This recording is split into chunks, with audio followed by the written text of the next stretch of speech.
Hello, John. Can you hear me? Testing 1, 2. Gives a mic check, John. There's probably a 10-second delay, but don't mind waiting.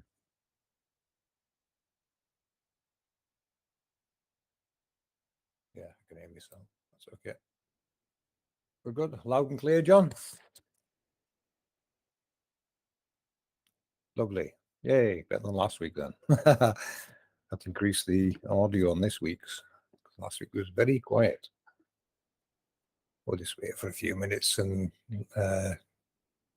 Ron's probably sharing the link around as well. So how was your day, John?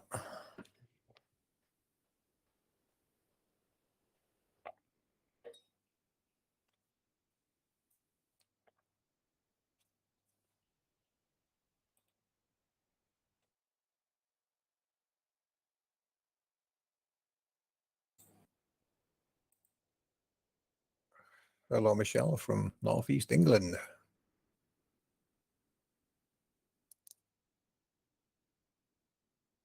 Hello, Karen. Welcome aboard. Aha. Hello, BN. Being all good. Yeah, good stuff. That's what we like to hear.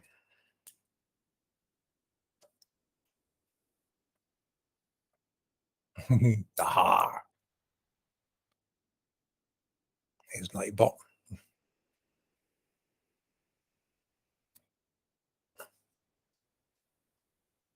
So yeah, tonight's live stream, just more updates on the research and progression, people. We're just waiting for a little bit and some more people pop up, and Jimbo's going to pop in as well at some point and go into more detail on certain type electronics.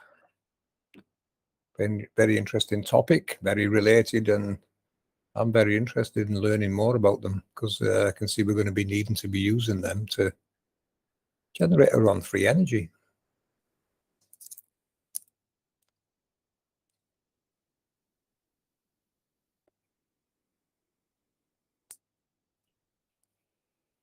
Mellow Earth, hello. Is that you, one? Yeah. Okay, the link's shared. I shared it around. Hey, everybody.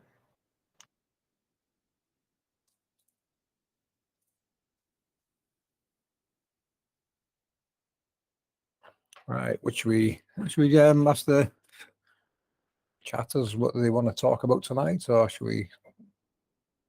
Yeah, probably a good idea. See where they want to. Yeah. Where they want us to lead them tonight. Right. So yeah, any ideas, people, what you want us to talk about tonight, or any of the previous streams you want more information on, or anything like that? That was a good time to get your questions in. I'll do little questions and answers. Uni, rainbows. Yep, welcome, Uni. More on rainbows. Yeah, there's more on rainbows. Yeah, there's more reports on the rainbows coming in. We haven't shown a lot yet, but we will, don't worry.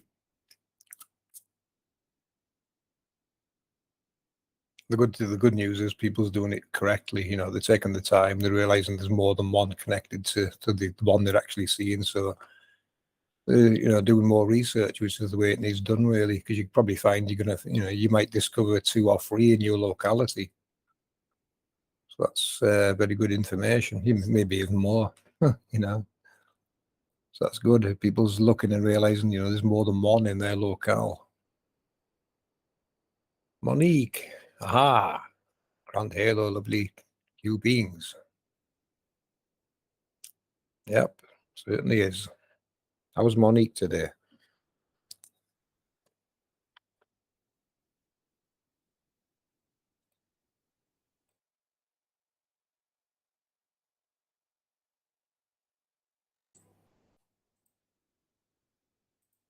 For anyone new to our research, if you've been following any of it or understanding some of it, you'll realize we've been decoding the Creator's glory to be technology in the underworld, and our research is based around that and how it all works and how it can be proven in the real world.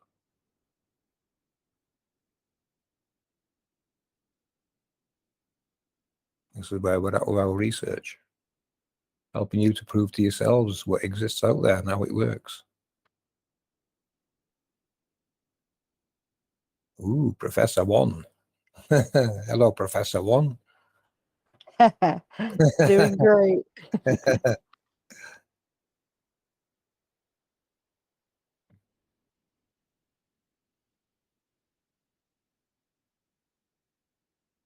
Yes, they're up there 24/7, Mello. The question is, I learned that we can't see luminaries in the daytime because it's too bright. Are they up there during the day? Yes, 24/7 they're up there doing what they do, doing their own revolutions.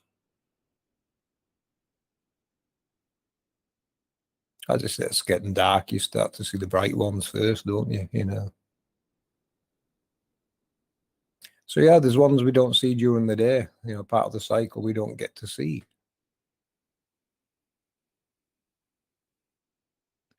Anything on the paths the moon takes? I know a lot are hidden, so it may be difficult to comment on. Yes, we know there's the hidden paths. The Enoch mentioned these hidden paths of the moon. I think what One Conscience discovered with down there South America there, where you get the eclipses, you know, there's something taking place there. There could be a mechanism there. And like we've said before, you know, with this research, we know now the head and the body control the two separate things. It's Adam and Eve, the big halo, the small halo, so they can independently be run or switched, you know, switched on and off. So even though it's been suppressed, the light's been suppressed, like the ISS, well, like the ISIS is suppressing its light, the sun, but you can still see a light, you know, as it's returning east. So there's a body there with a light on, but, you know, I think there's ones there, bodies without lights on. So even though it's not switched on, it seems to still have a physical presence in the atmosphere. And these are causing some of these eclipses. Not the solar eclipse, the lunar eclipse. So with those, it's a case of, you know, finding out which luminary just set not long before then, and it's obviously on its return back east. It's definitely not the sun because that travels very fast. There's other ones that obviously don't travel as fast that are interfering with luminaries such as the moon, it seems. So yeah, it's a case of, you know, identifying what's going west to east. From information Iron FE gave us a few years ago, I'm pretty sure he said there's 100 or more objects return, you know, but they go west to east. So they all need identified. You know, we've only identified the sun among that lot, really, how it's following these paths. The two paths that we've shown, you know, the sine wave path and the Molly path type orbit, which seems to be going around the outsides of these waveforms that we see crossing the map.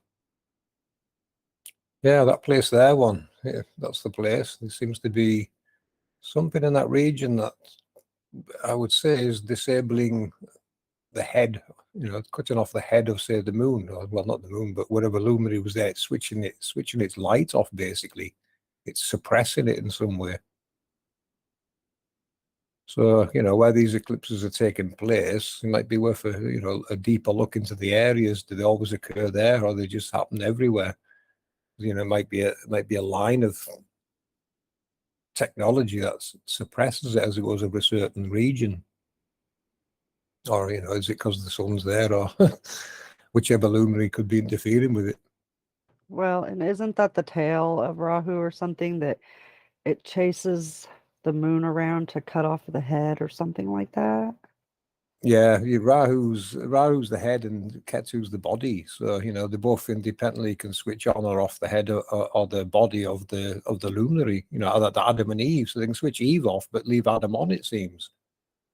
Or switch Adam off and leave Eve on. So, and then when it's doing that, it's, you know, Eve still has a physical presence in the atmosphere because she's still switched on unless she's powered down. So that's the big halo. You know, the big halo's Eve is the body and the head is Adam. That's induction and conduction. Eve's induction, Adam's conduction.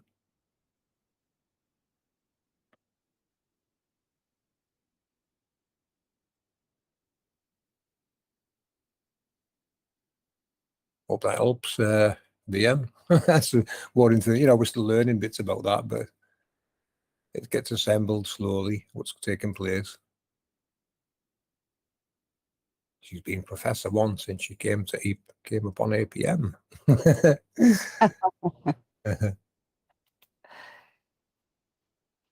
Yep, she's a good professor. This one doesn't lie either. Unlike theirs. If they're honest, they'll admit they're lying because they're just talking nonsense, these professors from universities. They can't prove any of the claims.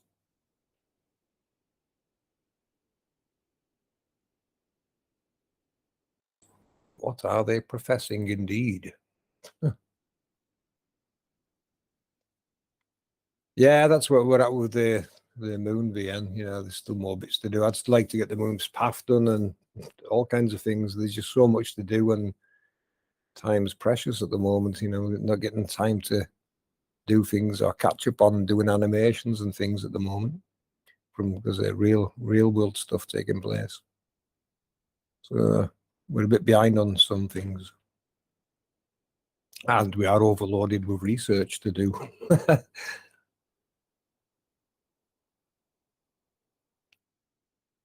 Such is life.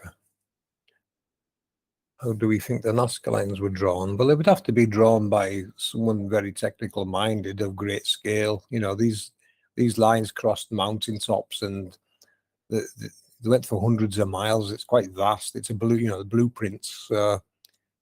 Definitely, giants or titans kind of scale. You're looking at that kind of scale of being that could only have done that, because you could only see these from the air, and you can only make sense of them from the air. They're too vast on the ground for you to realize what you're looking at. So it's someone of great scale that's put them there for when mankind advances into the world of flight, that they'll actually see them, which means, obviously an intelligent species has learned how to fly, and they're going to start seeing these blueprints. That's what they are. They're blueprints, technological blueprints of this construct when overlaid on this map and grid we're using. It reveals nice locations in the world. That's very interesting. Which is, just more proofs of this technological construct. Mankind's been mapping it out forever. It's like, with churches, cathedrals, castles, forts. These are our ancestors mapping them out in their times. It's what's below there that's sacred, not what's on the surface. It's what's below there they're marking. Like churches, they're probably nodes on the halo. Each church will be a node marker for a halo below there. Or a cathedral, cathedral plays a bigger part. That's more like Eve's part. So this is how this technology works. Now you can recognize it in sacred geometry from a top-down perspective. That, this is what we've decoded and helps us decode more and more. They're all location markers for this technology below. They always have been. That's where you get Celtic forts with a Roman fort on top of that, and then a castle on top of that. They're all fighting over what's below there, and they're wanting to copyright it and claim ownership over it, which no religion in the world's got a right to do. You cannot claim this technology as yours. It is not yours. It's the creators. You can't just run around claiming all this technology. Sorry. So religions and royals and things like that, you have no right whatsoever to lay any claim to this technology. None whatsoever, because you didn't create it, you don't own it.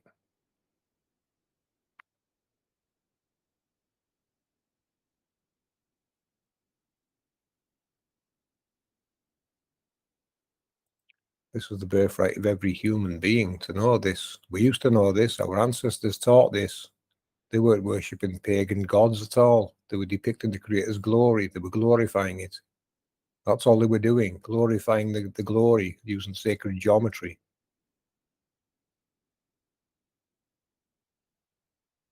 And we can decode that geometry for every culture. Everyone's talking the same story about the same construct, about the same creator, about the same technological workings.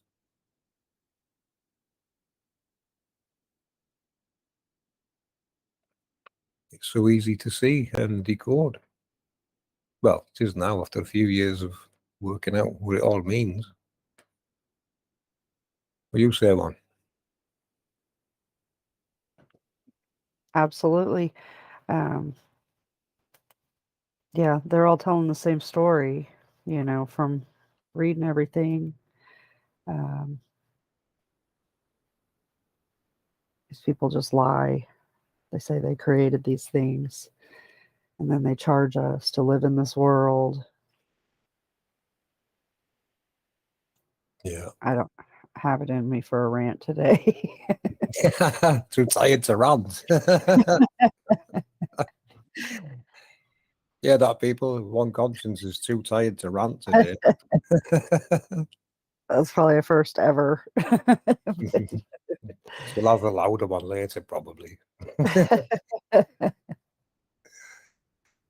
Yeah. Anyway, we've got a little update here for the Rainbow Warriors and Halo Warriors and people that are recapturing the Halos, and got a little decode for a piece of it for you. So I'll just screen share this.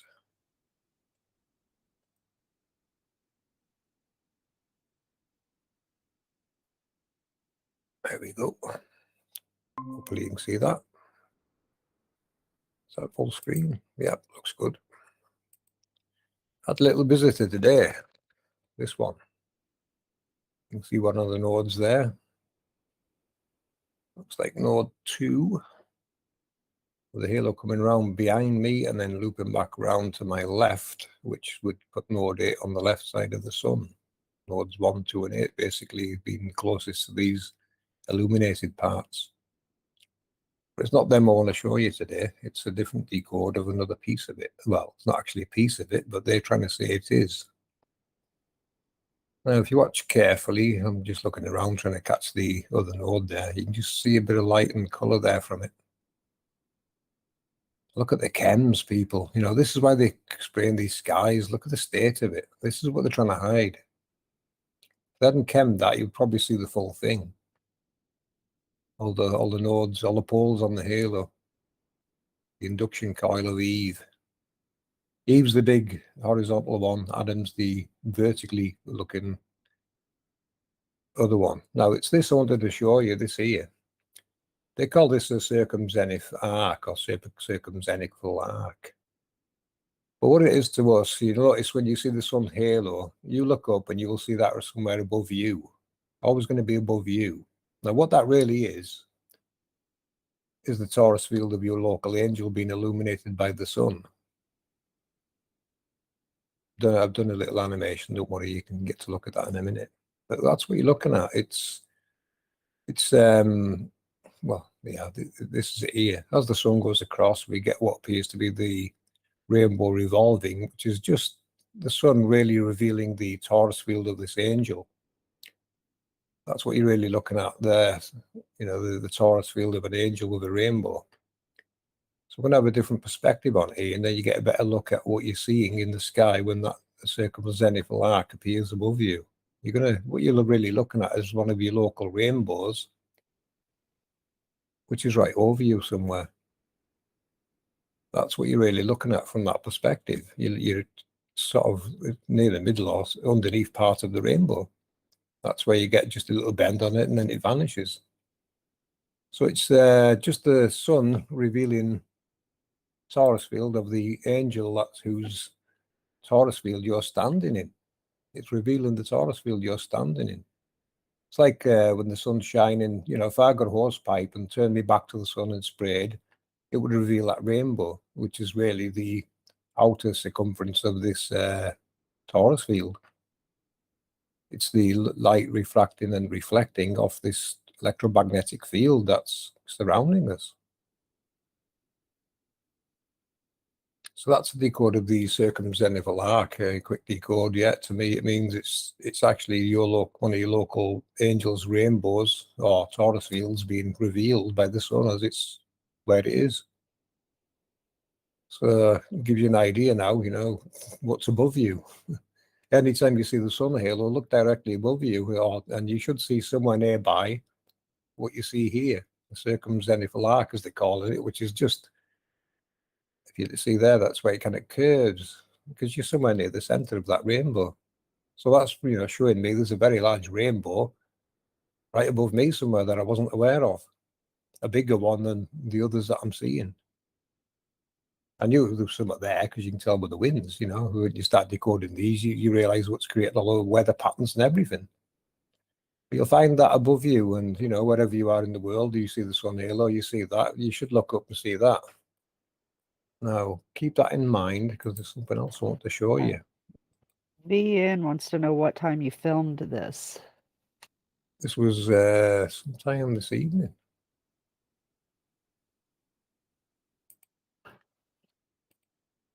Right, so that was the sun doing what it does.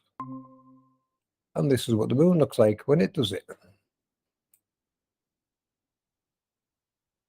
There you go. So this here, when you see the moon doing this, that's not actually around the moon. That's probably doing the same. It's illuminating the torus field between you and the moon. You know, in other words, your local torus field of an angel. And what you'll find with this is when you see this, ask someone somewhere else if they see it, and they guarantee they're going to say no, which means it's local to you. You know, I've asked this before. I'm seeing it. I'm asking people online, are you seeing a rainbow around the moon? No. Ah, interesting, because I'm seeing it, and obviously the conditions are right for me seeing it, and it's just illuminating that torus field above me. So that's how the moon would illuminate it. So we can see the sun and moon are illuminating these fields, these torus fields. But yeah, when you see that, you know, ask someone else online quickly, do you see that rainbow on the moon? And if they're not in your local torus field that you're in, there's a good chance they're probably not going to see it. I've seen this quite a bit, but it's just definitely not as vibrant, and I don't see all those colors around mine. But there is a definite ring around the moon a lot. It's there a lot when we have clear skies. This is not the moon halo, you know, this is something between the moon and you, basically. Well, it's closer to you than the moon. But yeah, you know, it's just I think it's just the part of the torus field of the angel. That's where you get the rainbow patterns, because that electromagnetic field, it's its signature. But yeah, try that, people. Try it. You know, if you get one of these, ask someone in the next state or someone in another country, are you getting this rainbow around the moon? And if they say no, you know why? Because it is local to you. It's your local angel's rainbow.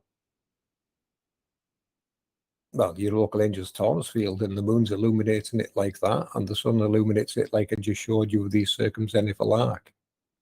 As well, of course, the rainbows. You know, the rainbow just revolves. It's the light refracting and reflecting around this torus field as the sun passes by and goes around it. Does that make sense to everyone? I hope so. So there were just some little... Say again, Mom? Said it does to me. Yep. So that's what you're really looking at. You're all amazing. I'm so very grateful for the time and effort you all put in. You're very welcome, Michelle. This is what we do. You know, we sit and analyze it, decode it, and give our updates to you guys. Who else do you know? Who do we tell? Who do we report this to? We're still, you know, we're still at that point. Who do we speak to about this? The only people, you know, we can speak to is you people. Until maybe someday people start, you know, at higher levels, start looking in and saying, yeah, this makes sense. What's going on? That's where we're at. We need to be speaking to tribal leaders, not politicians. I've no interest in politicians. We would like to speak to the tribal leaders of the world, because we know they know this information. This is unspoken knowledge. They won't speak of it, but they probably, you know, they're aware of it. It's not shared like you would share other knowledge, but they have to be aware of it. You know, they look at prophecies and things. They're definitely aware of how this works. I can see it. So that's our mission with Operation Rainbow Warrior. This is us, you know, we can decode this and break it down and explain the science behind it and prove there is a creator. And it confirms what they would be telling us. You know, if they forgot some of this knowledge, we can give it them back, because we can, you know, we can explain it now in more modern terminology than they will probably explain it in their time. So, you know, with technology does come more knowledge. the knowledge to understand it and explain it, which is exactly what we're doing. So that's why we'd like to speak to people like tribal leaders, and these are the original protectors. We're all supposed to be protectors of this. Our ancestors were, they were knowledgeable on it, they were being taught it, and they had to be protectors of it. Why else would you teach it? Obviously the whole world helped protect it at some point. But that's all been stolen and forgotten, and all the indoctrinations, and it's been buried underneath mountains of God knows what, just complete rubbish they've been teaching us. You have to throw it all away. Everything you thought you knew, you've got to throw away. That's what I did. Start again. What were the ancients teaching? And then you start realizing what they're teaching wasn't pagan. They were just depicting it. They were explaining how it works. So, we've got our ancestors' backs here as well as the Creator. Creator deserves their glory. And these people have hidden the Creator so they can steal the glory. That's what's taken place. Yeah, it's the true occult knowledge. What people are calling satanic. They're looking at it wrong. They've been indoctrinated to fear all this knowledge and information. But it's the sacred geometry of the construct. It's the sacred geometry of the Creator's glory. You should be embracing this. This was taught everywhere. You can't hide this. You cannot hide this. The sacred geometry of every nation. It's in there. It's in every sacred geometry you can think of. We can see it. We can decode it. We can explain it. Yeah. We'll keep doing that. Go ahead, Ron. I was just gonna say, like, off on a different avenue of that occult. So when you think of people like Anton LaVey, like he was supposedly a known, Satanist, but I don't think that that's actually what was going on. People call him that because he taught an occult, knowledge to elite children. So he went around to all these different royal families, and he was paid by these royal families to teach their children occult knowledge. It just makes you wonder, like, what was he really teaching these children? Is it the secrets of the world and what they need to know to be able to carry on their titles? I don't know. I just thought I'd throw that out there. No, you're right. That's how it is. You can have unknown schools like Harry Potter schools for these people. I'm telling you, they have to exist for these people to learn this. It's probably hidden in certain countries where they go and learn it. When I was researching John Dee's work, I traced it back to a place in Greece, Golden Dawn, and it all, it just goes. The information just stops dead there. Like, you can't get any more information. So I thought, well, it's closely guarded. It's been well hidden, but there is a trail you can follow that leads you to there. So people in, what we're calling politicians, these are the people that's actually involved in it. They're just front men for the people that's pulling the strings, doing this. They don't work for us. I don't think they ever have. The Roman invasion has never ended, is all I can say. It's still ongoing. They just redressed everything, dismantled the forts and created churches, invented religions, kings and queens.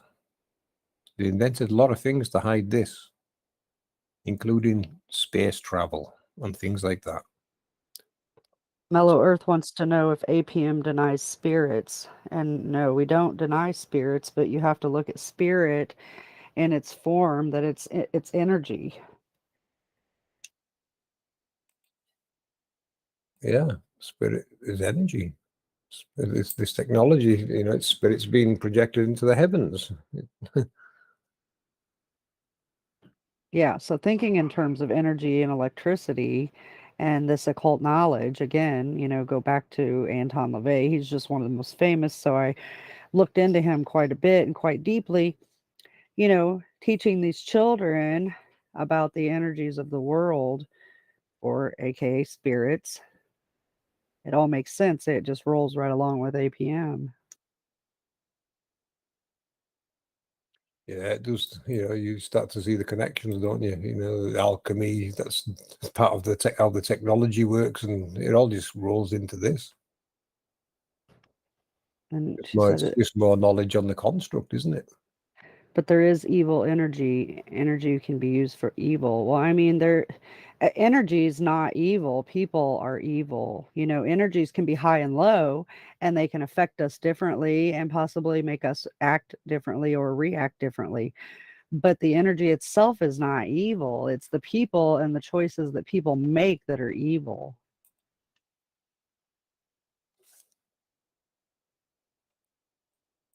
You know, so if you're in a room full of very negative energized people, it drains you. Well, it does me. I can't speak for you or anybody else.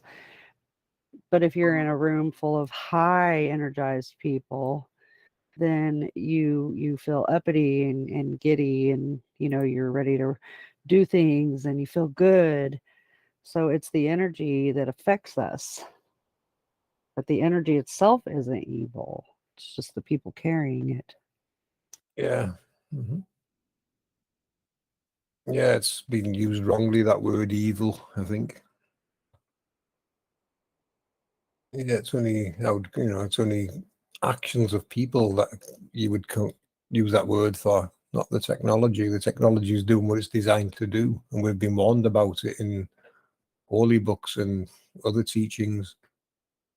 All that knowledge is being lost, and people are confused what it actually relates to. So they relate it to people. This is a problem. They keep relating everything to people. Same in holy books. They think the books are talking about people, and it's not. It's talking about this technology. And did evil mean, what did evil mean in their times when that word was used? What did it really mean? You have to look at, I forgot the word of it. Etymology. That's the one, yeah. Etymology. You have to look into etymology and things like that and say, well, in what context is this word evil used in? And you start getting a surprise and think, I didn't mean that in them times. It meant something else. That's what we find. They've like reversed all what the words all meant.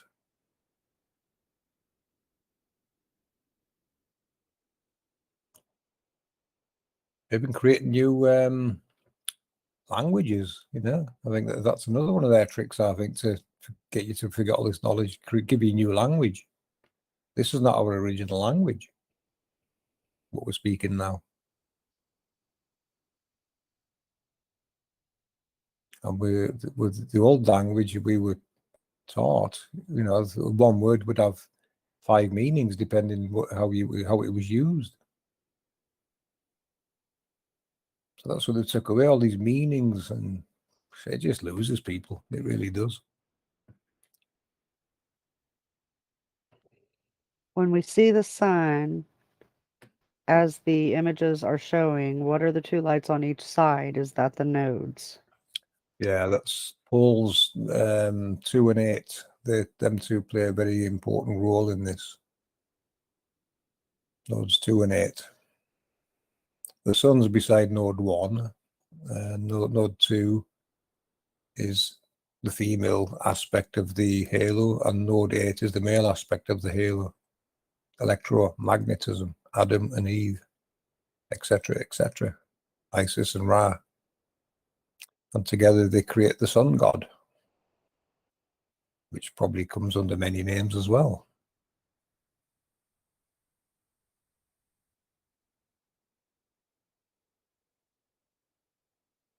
So these are, the gods of the underworld. This is what they were all referencing. They're all talking about this technology. This is Ezekiel's wheel in a wheel. He was trying to describe this. The physical model below, he was probably trying to describe. And there's even mention, and I think it's in the book of Enoch, like great anchors going off into the distance. Well, you look at halos overlapping, you could call them anchors, couldn't you? Like big chains in the sky. But it sounds like, so, Enoch seen them down below in physical form. These are the spider webs that'll cross the sky, all your local angels' halos when they start appearing. Yeah, the sun and 2 witnesses. Yeah. So the two either side of it play a part in making the sun work and switching it on and off, basically. And they can work independently, it seems. You can have the lights on or the sun on. During the day, we see the sun and the sun halo. During the night, we see little lights and parts of these poles that appear to look like wings. Or, you know, you look at the ISS, that's what you're actually seeing. You're seeing the poles off these.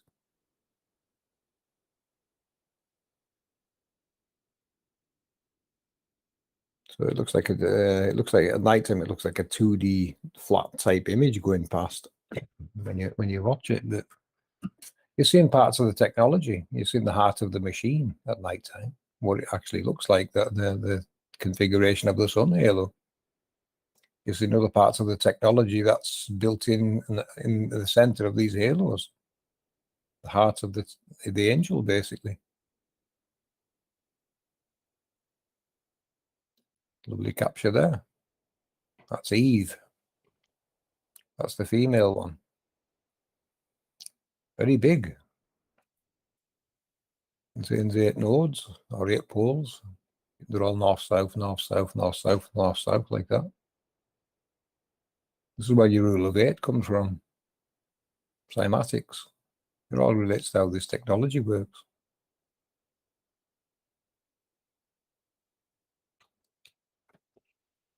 Backing up just a bit, the word evil was never actually a thing until the Anglo-Saxons came along. Ah, see, inserting things into our history. So it was already there and it wasn't. This is what they're good at doing. Every reset, they make changes and then it's promoted and becomes indoctrinated into all of us. And we go along with it foolishly and just repeat it like we understand what we're talking about. But when you analyze what you're talking about, it's complete nonsense. You can't go out there and prove.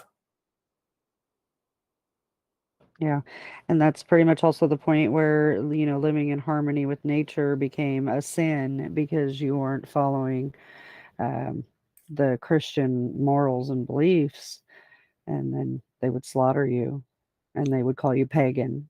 Yeah, and so label you as a witch and burn you at the stake. Yeah, yeah. Because you're not falling in line. That's where we're at today with this reset. The construct is revealing itself and they don't want you to see it. That's why they came in the sky. They're trying to hide these. You can't hide these, they're too big.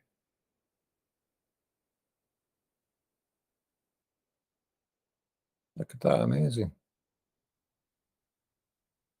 They're trying to tell you this is 93 million miles away. You're not recognizing that configuration of technology, you're still asleep, because that technology matches what they call in a particle accelerator, which to us is basically an angel. They were already here, people.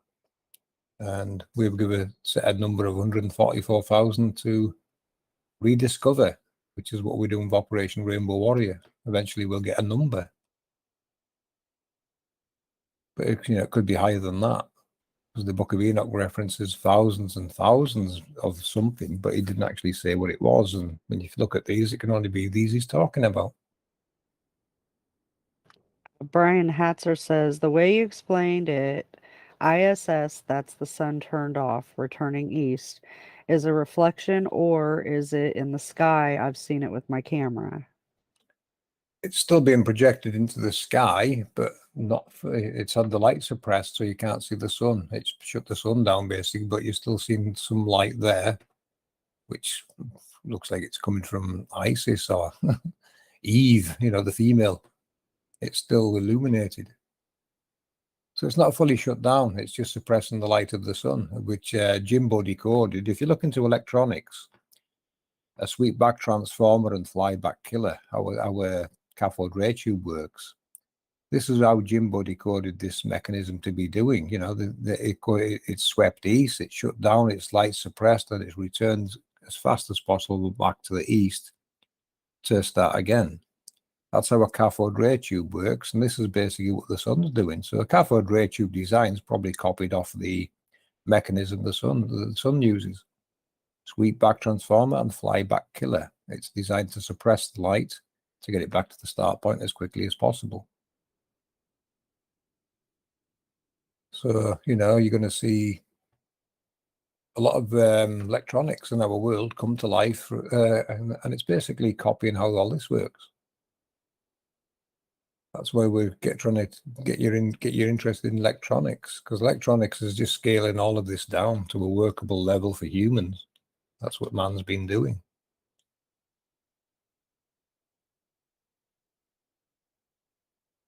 So when you think about it, man hasn't actually invented much at all, have they? They just made derivatives of this.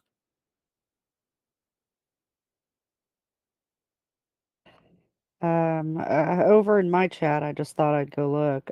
First of all, the people in my chat click the link and come over to FPVs, but somebody said, do luminaries like the sun emit flares that can interfere with the power grid system? So Like the the answer sun to emitting flares. No, that's NASA animations. That what they call them solar flares and things. That's just their animations. But there will be events that the sun causes, definitely. But I don't think we see them like they depict them. Plus, we know man's interfering with this a lot now. So, is it something they're doing, or is it something the construct doing? You'd have to ask that question now. Well, and then everybody also needs to keep in mind that this is happening below the Earth. So when these solar flares happen, um, it affects our Earth energy. So solar flares can lead to greater earthquake activity, but I don't think that it could knock out the power grid. I don't think that they're strong enough. I'm pretty sure Jason said a while back we had talked about that, and he said that there's no way a solar flare could be powerful enough to knock out our entire power grid. Yeah, I would agree with that. You wouldn't build a grid around this system if it was able to knock it out. This system's got its own power grid going on anyway, so it's not knocking its own grid out either. So it's just NASA nonsense to me. What some of the things they've been teaching us.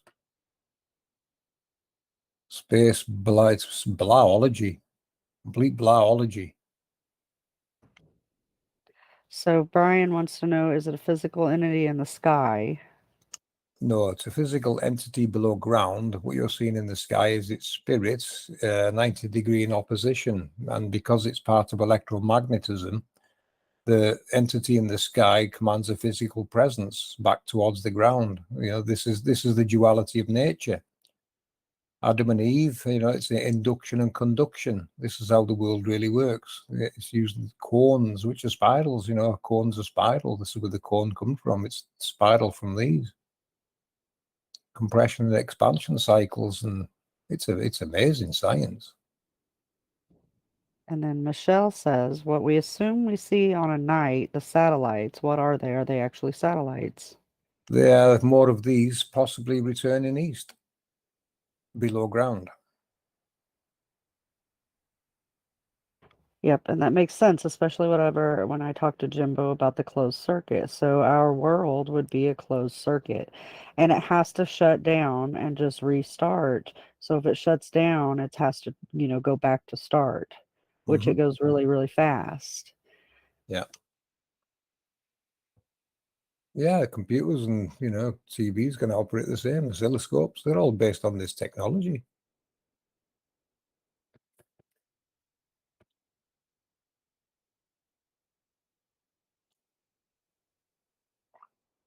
So what appears to be the vertical halo that you see right there, that's Adam, 90 degrees in opposition. Electromagnetism. Because Eve's got a larger halo, the smaller Adam is forced 90 degrees in opposition. This is what creates this duality. This is where Walter Russell's work comes into it as well. Like you've seen us decoding some of Walter's work before. Eve's role is induction. She's like an induction cooker, basically. She divides matter and sends it skyward. Adam multiplies it and sends it back down. This is how these two interact and create. So Eve's sending divided matter skyward, and Adam's multiplying it and bringing it back down as rain, snow, and other processes. That's really what's taken place. This is the duality of nature, and it follows the laws stated in the Walter Russell table of elements. This is all, this is all spirals and octaves that create all our elements. Everything on that table of elements is created by how these two work. I'll do an animation of that at some point as well. I'll add more things to one of the animations we've got so you can see exactly, we're in these spirals and torus fields, what's taking place. I'm pretty sure some of you have got a good idea now where, watching some of our animations, how it works, but, we'll keep making better and better animations to explain it better. How does the sun generate heat and cause sunburns? That was for another decode, actually, because I was going to explain that in another decode. I'll keep it for another decode. Don't worry, it'll come out soon. Because it's the process that causes it. I'll make a note of that, actually, so I'll try and get it on for next week for you. It is an important one, and it's a good question. So I'll make a note of that.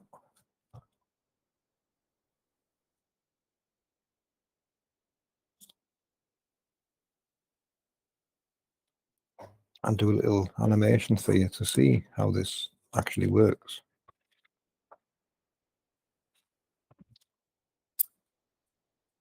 Yeah, very good question. Which demands a better animation to explain it. So rather than botch it trying to explain it live, I'd rather do an animation so you all get to see it correctly as it needs presented. Definitely. Yeah. We can wing it live, but that's why we stopped doing lives, really, because people ask some questions and we haven't got an animation ready for that answer. So like that one there, we didn't expect that kind of question yet. But there it is. So, I'll make an animation to show you why. So it's good, it's good that people's thinking all this.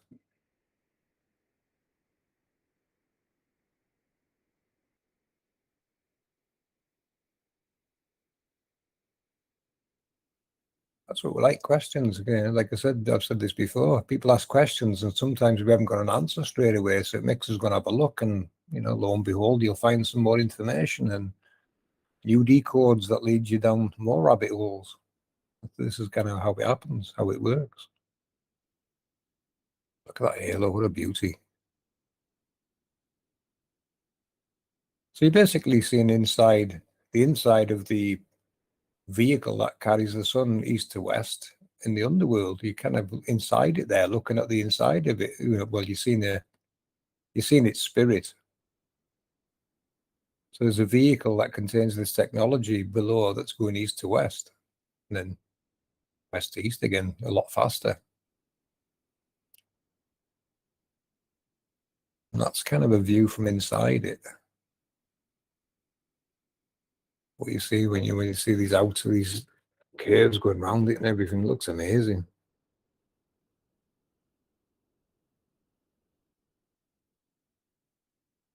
Facts bring a smile and warms my heart.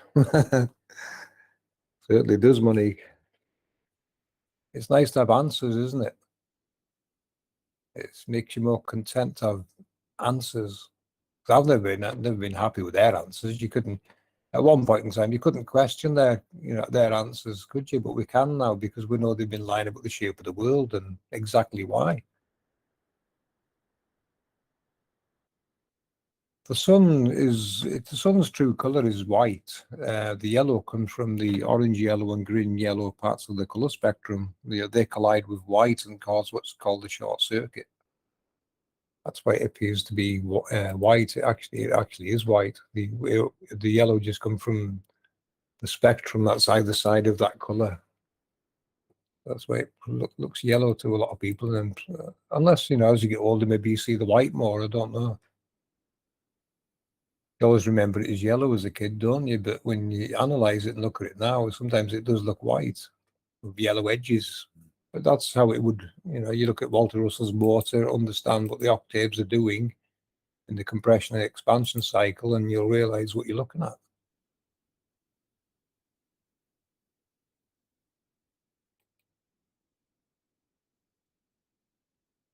Lovely, isn't it? Look at that. Yeah, look at that. What partly cloudy looks like now. Yeah, what they're trying to hide, people.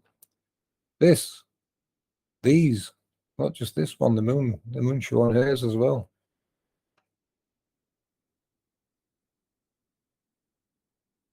So this is what the electromagnetism looks like on a creator scale.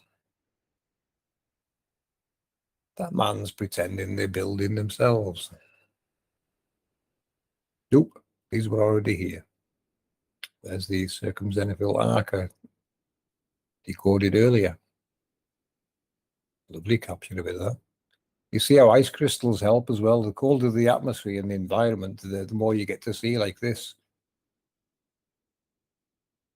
Ice crystals are our friend. They help reveal electromagnetics. Same as water does, you know, water and the sun or ice crystals. We get to see parts of how the angels work. This is what they're actually revealing. This is what your holy books actually tell you as well. Your holy books are like general information, how this world works, and it's just being chopped and changed to suit an agenda. But there is truth in there. You've just got to decode it because they've hid it. Okay, I said correct, but the question was, so our sky is a screen, and what's below is a projector, and what is projected is electromagnetism, so there's no actual ground openings for the projections. Is that right? I said that's correct. It's using the sky like a screen is a better wording, and the altitude it's putting them at is governed by the diameter of the halo putting it there. Because each halo creates a cone into the sky, and the sun and whatever luminary sits on top of these cones. So the altitude in the sky, the projecting that is governed by the diameter of the halo. Projected is the wrong word. It sounds, projected. That's why you say it's 90 degree in opposition, because it's got no choice whatsoever but to be elevated into the sky on top of that cone. So projections is not the right word. I'm very dubious about using that word projection, but I can't think of another word to describe it other than it being elevated, because it's forced into that position by electromagnetism being, electricity and magnetism being 90 degree in opposition. So it's elevating the sun's image 90 degrees into the sky above itself.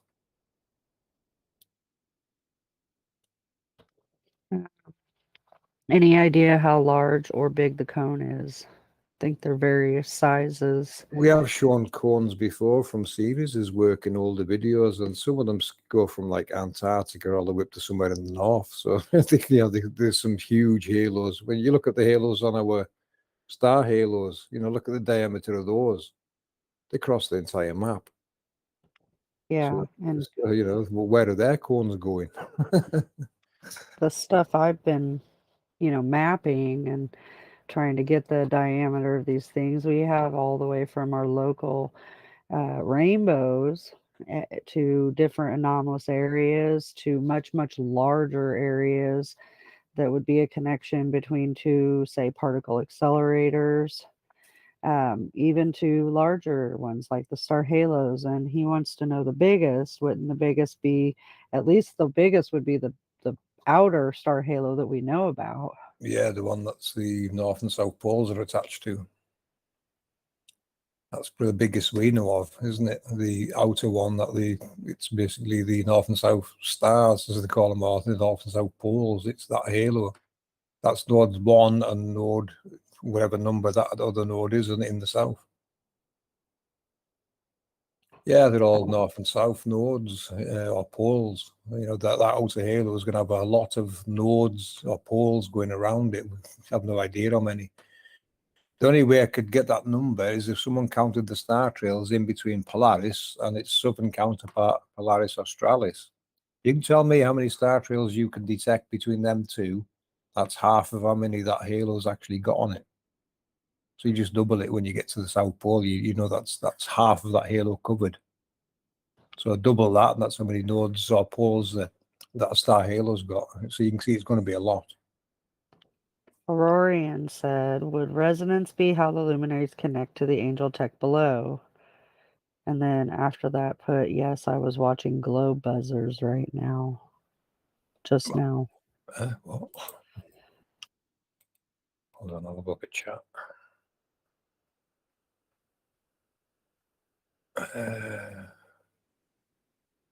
Well, the connection, you know, it's the tech below putting the luminary up there. The connection's already been made. It's not so much a connection down. It already puts it there on top of its cone. And the vortex created within these halos, they're what's powering it. It's taking the energy, the electricity out the ether to power itself. And from other luminaries, what we can see as well from Sandra's work. Like the moon, the moon powering the sun, and and Enoch mentions that the moon gives its light to the sun. It's electric, it's power. I think Walter worded them generate. The sun's a generator, and the other luminaries are regenerators. There's interactions going on between those that we can't normally see. We can't see these interactions, but they are there. Like what you see with dust devils, like I demonstrated with the boiling water in a pan from an induction cooker. You can see them rising. These are the Birkeland currents. It's the nodes and poles that's creating these, and that's them trying to reach up into the sky to the counterpart. As they rise up into the sky, they eventually become an electric dipole. Jamie Robbins says, I'm so curious to know the difference in cherubim, seraphim, etc. are as far as seeing them with our human eyes. Well, I think the cherubim was the smaller ones that we found. Like Sunset Sweden captured one with drone, and you look at the diameter of that rainbow, it's only a couple 100 feet wide. Looking at it, so that would, to me, that would qualify as a cherubim. Yeah. A smaller halo playing an important part on, something bigger. The seraphim, well, they're referenced as the fiery ones, so I would relate them more to something like the volcanoes.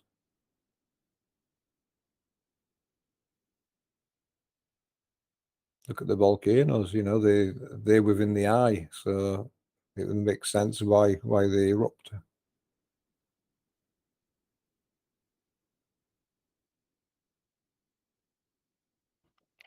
Is the frequency below being matched the structure to the sky, like a guitar strum making my vent shake?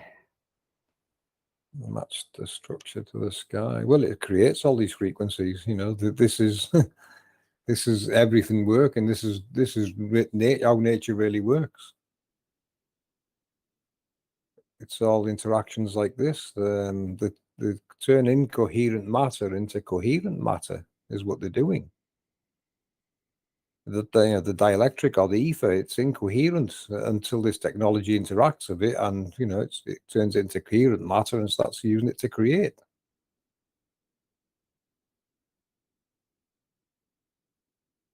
Amazing science. It is really amazing science how it works. Walter Russell, really explained it well.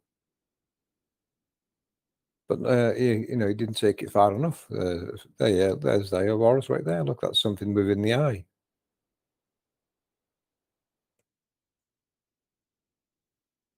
Organic makeup? No, I don't think anything will be organic down there, technology-wise. Definitely mechanical or electromagnetic in nature. We've talked about that before. Like if you start putting life forms there or things that live, you end up you end up with a lifespan and a time scale where its life's going to end. So no, it looks more automated to us.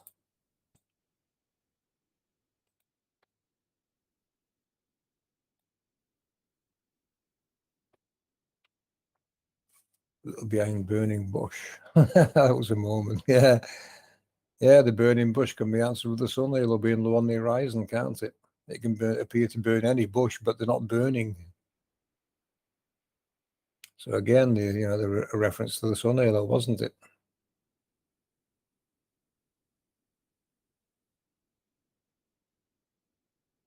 But yeah, when you see the sun halo, look up and you should see that circumzenith arc right there,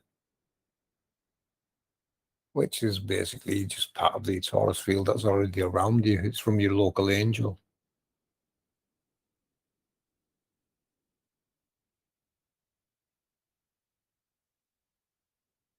Yeah, we're going to stop attaching humans to this. This has nothing to do with humans. We're going to a nasty habit of trying to apply it to living beings, and it's nothing to do with living beings. Well, it helps create them, but explaining this and living being obviously created it, or beings obviously created it, which this is who everyone's calling the creator or God. You talk about the word God, it never used to exist in history, but it was put there at some point in history. And when you look at how God is described, what's God like, so someone who created of great knowledge and all this, that, and the other. Well, yeah, whoever this creator is would apply as that word. You could actually label them as a god for the work they've done in this world. But it's not a word I would use, because God's usually word to describe their light or electric. That's what it's really describing. It tells you this in your holy books. God is light. So what the creator of this construct is doing is teaching us how to work with light, how to work with God, as we're calling it now. Now, is God an intelligence? I have no idea. I don't think anyone can define what electricity actually is. But one thing you can say, life could not survive without it. It's part of living here. It's part of this construct. It always has been. I don't think if it didn't exist, I don't think we'd be here. It promotes life. So that's what the creator is teaching us, how to work with light or electric. What they call in light, your scientists of today would call atoms or particles. Whatever you want to call them, they exist in the ether, and they can be compressed to a fusion point to generate electricity.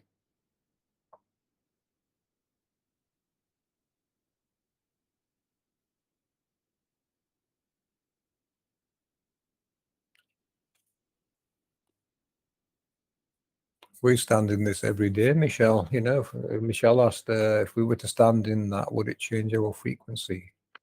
I stood in one of those things in the woods when the sun halo was nearby. It didn't affect me any. I'm pretty sure it was one of the poles shining through the woods, because the light was going up the way, and the sun was way behind me somewhere. I thought, what's this? So I stood in it. I didn't feel any difference, but I'm pretty sure it was coming up through the ground, from the ground to one of these nodes. Well, and for me personally, I mean, so the sun, anytime you stand out in it, it just feels wonderful. For me to walk out the door and see that it's a beautiful sunny day, it just lifts my spirits compared to a dull, drabby, Yeah. dark day. So the sun does have a way of lifting our vibration and frequency. It feeds us the things we need, and it could be on a frequency level as well. But most people love walking out and finding that it's a beautiful sunny day. And the memories you have from when you were a kid, really, weren't they? There's some holidays and playing out in the sun and beaches and playing in the water and everything. It's when you have your most fun, isn't it, when it's sunny? Jamie, I think that we couldn't get too close to these down underground, because I think that they could be harmful to us if we're in too close a proximity. Whoops, look at the different things that have happened through time, with people that receive some kind of like radiation poisoning and it appears out of nowhere, you know? It's kind of like those weird anomalous areas, and it probably wouldn't be all of them, but there's probably some of these things that could be harmful to us because of the radiation they release. But what do you think? If he said, so we humans, would we benefit from being in close proximity? Good question, really. Hmm. Hard to say, because you don't know which ones are operating under what air frequencies, really. So they're obviously operating on different frequencies, and they've got different roles, and so you'd have to analyze that. We're calling flu symptoms as coming from this technology, so it's radiation sickness from this technology switching on is what's causing what we call flu. That's where the word comes from. Influenza. It's influenced by the luminaries. Well, how can that be? Well, quite easy, because when they switch on, that means something below your feet switched on. So you're being radiated. So that's why you get sniffles and colds and flus and things. It's a condition of living here. Treat yourself for mild radiation sickness. That's all you need to be doing. And it is recoverable. We all recover. So there's no, it is a condition of living here. You can't change that. It's not something you can cure, because these will always switch on and off. But we have a evolved, well, I won't use the word evolved, but we have been created to live within this construct and its mechanisms and its processes and its side effects. That's just one of the side effects of living here. It's not something, it's never going to go away, but it's nice. It doesn't kill you. You can recover from this. It's natural, it's a natural thing. For mellow, sorry. No, I was just going to say, how do we get onto that subject? For mellow, I think that we can interact with this energy, but I don't know if it's actually just sitting there and like having a conversation. I think that we would connect through our energies, through the earth, kind of like Wiccans that go out and they ground themselves, so they have allowed their energy to enter into the earth energy and to receive it back as well. People have claimed that they've spoke to angels and gotten their ideas from angels in the past. That's a good question, but the Yeah, only way. they are Sorry. good. No, I was just going to add to it one. They are good questions. We can't really give you answers on that, but when you look at how it works and technology, so we've always been part of this. So like you've said before, can we tell if we're interacting? Maybe they are. Maybe we already are, and we don't even know it. Yeah, Right. Right. well, what I look for normally is there an endpoint that you can use to prove it? And some of these things you can't. You can't get an endpoint, but it doesn't mean we just discard it. We put it on the shelf and take it off the shelf again later on and poke around and consider it some more. That's what we do. New information. Does it change this in any way, shape, or form? That's how you got to analyze all this. So it's ongoing. We're still learning. I'll be back in a minute, one. Hold on a sec. Okay. But yeah, like I personally think that we can connect our energies with those energies of the earth and it can affect us. And I don't know if we can co create with the world because I think that we can create our own realities, you know, but I don't think that we can co-create with this world. This world has way stronger energies than we have, but I think that we can live in harmony with it and it can change our vibration and frequency.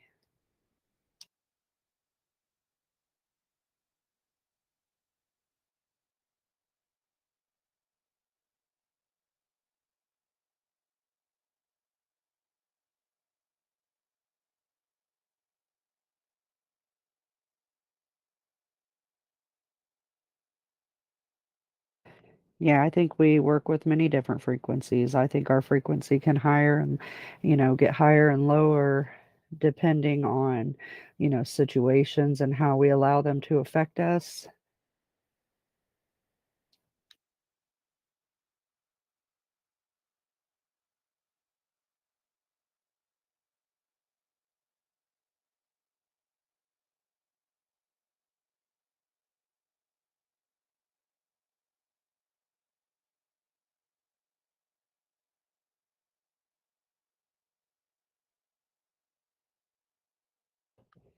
Yeah, Mallow, that was our DNA is electromagnetic, and definitely she has amazing articles out there.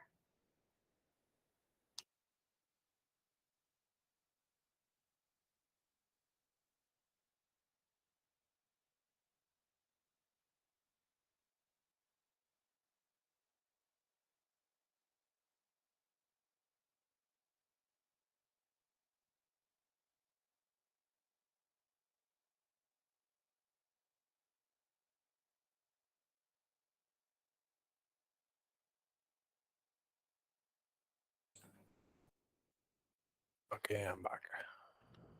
Okay. All right, I think it's time to play another vid.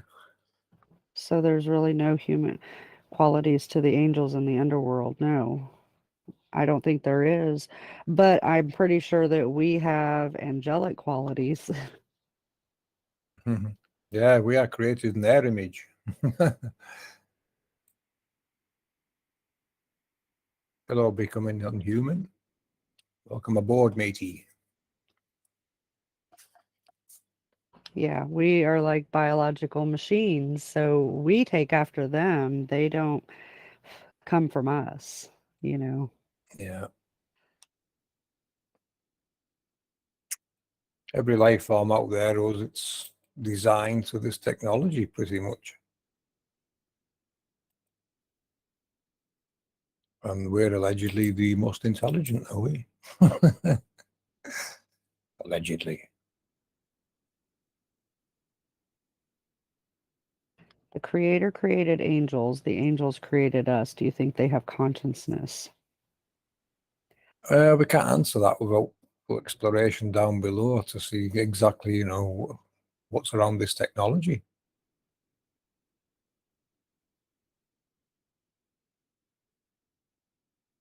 You wouldn't know what, looking at it all and studying it and see, does it all go to a central source somewhere?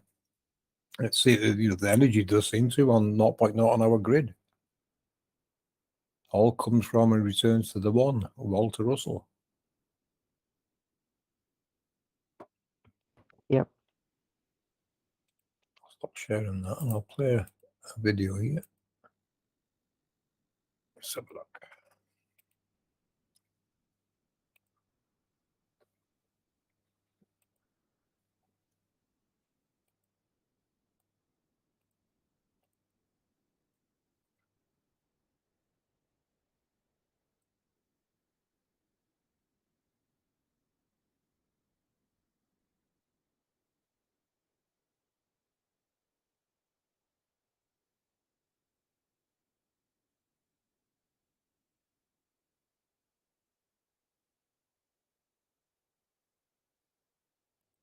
To shorten this video, it's a bit long. Maybe not.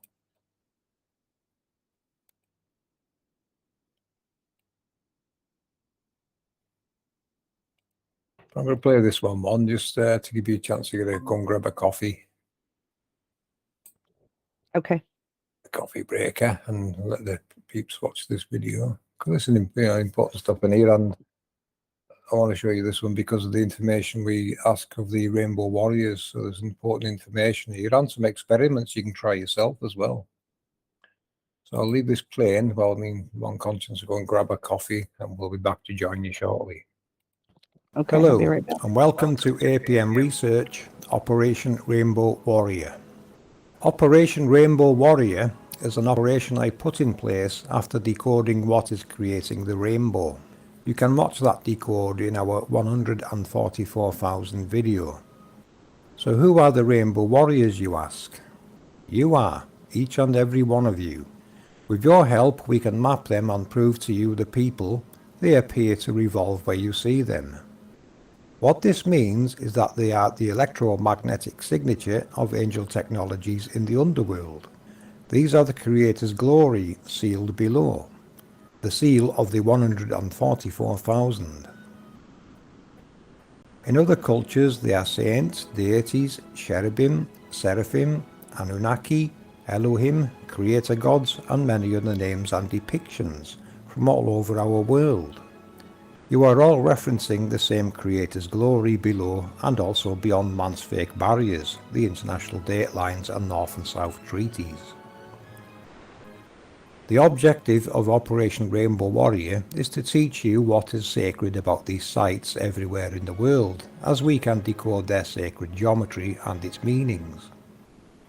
This knowledge is older than man's written books, of which you must now look at with new eyes, and see that the characters referenced actually relate to the Creator's glory. The Creator's glory is technology of such magnitude and design it extends beyond the known world map, the correct map of which is the Mercator map we use in our research. We invite every human being to participate in this adventure, as you will find it very liberating, enlightening, and of course realize what creates our reality, and how to see and recognize their signature in nature. The Creator's glory is technology called angels, and we will help you see them operating in nature, for they create what we call nature.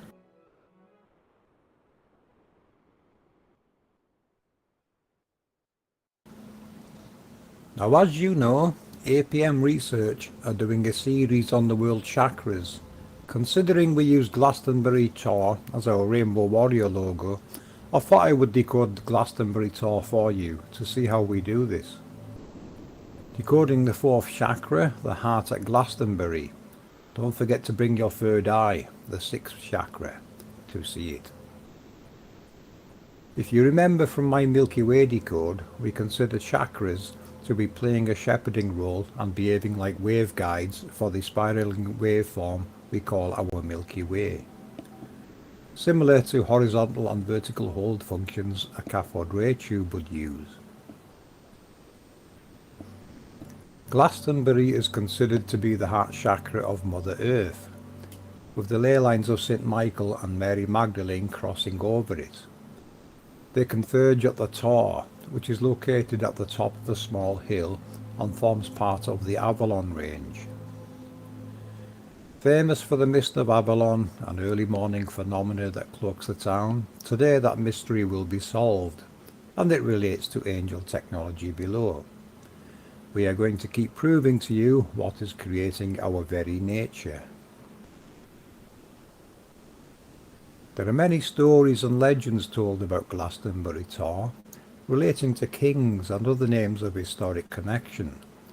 These characters are personifications of the angel technologies below. The names and descriptions of them change somewhat over time, but what is below never changes. This is one of the seal of the 144,000 I decoded sarcophagi to represent, a sealed room below. Holy books tell you the underworld is the angel's prison. It is not lying. You have just forgot they were personified. This is why they are characterized with a halo above them. The spiral glyphs are the spiraling pressure waves of electromagnetism, what we now call wind. It is these halos that create an electromagnetic field and create the rainbows, winds, a projected halo, and of course weather conditions like rain and snow. They draw the sap up into the trees in the morning as the sun rises. Their electromagnetic field reverses polarity between day and night, which I detected on a solar panel. This drone flight was flown by drone pilot Drone HDTV Drone Journey, so a big thanks to you, matey. You captured something important I want to show you all. I want you to see the mist forming in the shape of a halo.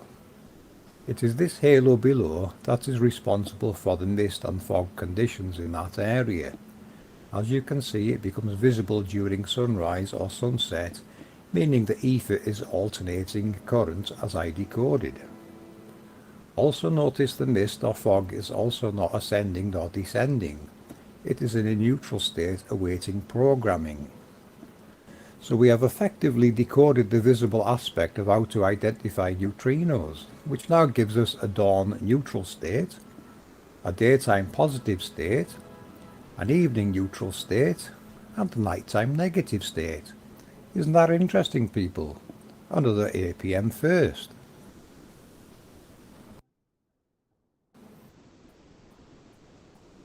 Okay, now on with decoding St. Michael's Tower, which sits on top of the Tor, which actually means Taurus field, the field created by the angel.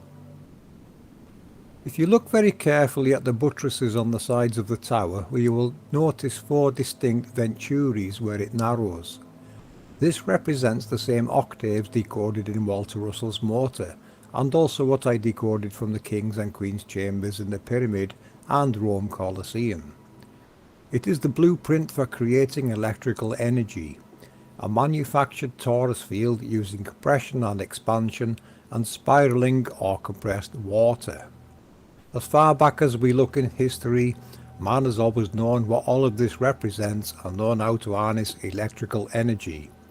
That is very evident now, and it is created by the angels below, which man has always been aware of and harnessed from. This tower represents the compression and fusion point of compressed light in the electromagnetic spectrum. An angel does this using its torus field and the vortex compression flow of a tornado or waterspout manipulating the ether above land and sea. The angel below the Tor is a king, a very important piece of the Creator's glory, which has been given the name St. Michael in modern times. A Christian once asked me what is sacred about geometry. Let me tell you this now. Our ancestors never worshipped false gods, nor was anything pagan taking place. They were all depicting the Creator's glory in all its weird and wonderful forms, everywhere. They were glorifying it, and all it represents, the exact same glory. Everywhere in this world, they've left us clues to decode, and this is something we are very good at doing, as I'm sure you have noticed. Our world is something created and very special. Need more proof? Behold, the King's rainbow, created by Michael and Mary, the electrical part of electromagnetism 90 degrees in opposition to the physical halo below, the origin of lightning, Adam and Eve, male and female, positive and negative, king and queen, electric and magnetic, masculine and feminine, Atlas and Alice, Jesus and Mary, Ra and Isis, prince and princess, gods and goddesses, the creator gods, the creator's glory of the underworld, found in all holy books, creation stories, glyphs, myths and legends throughout time, are now being proven as true right before your very eyes. There is a creator and their glory is everywhere. You are now a witness to these revelations. This cannot be unseen.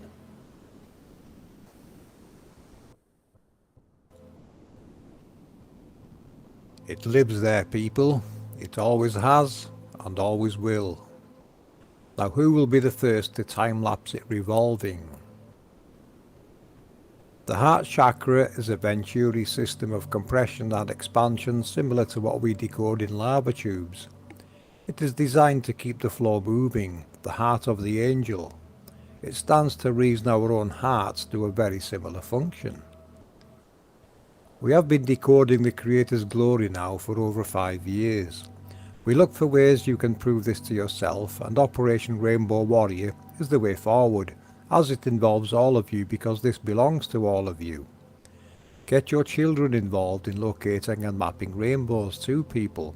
They will love it. Rainbows are very special.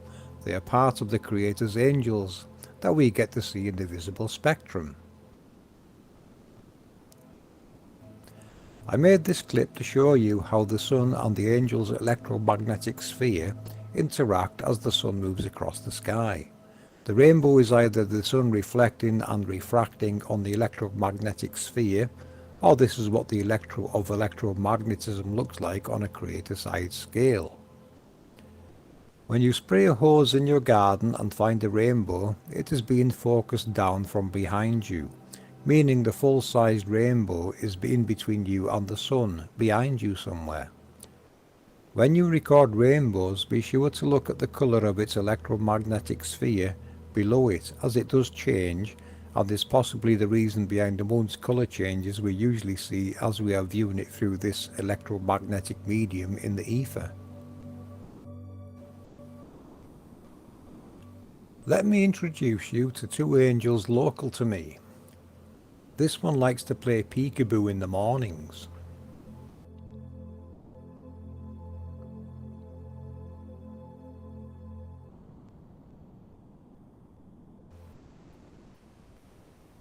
And this one I've been watching for a few months. Watch how clouds gravitate towards the centre of the rainbow in this clip.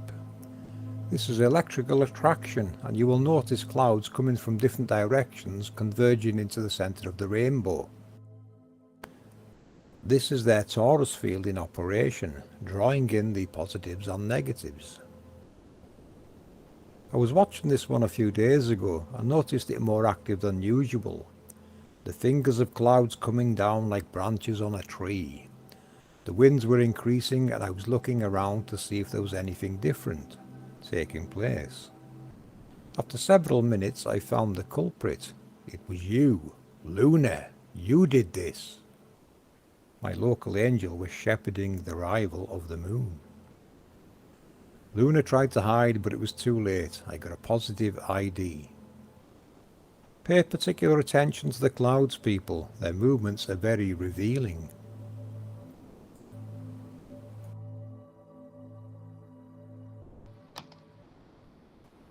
We also look into other ways of detecting the angel's halo below, such as walking over sites with a device like this, which is just a piece of wire and an LED. This is basically an antenna now capable of receiving.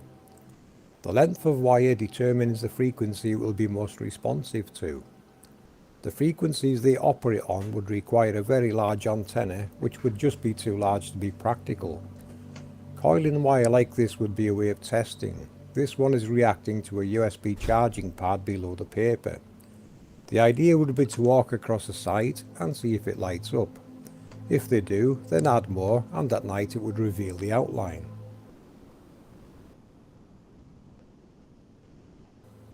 If you can think of other ideas, let us know. Emily Moyer suggested using a compass to see if it changes.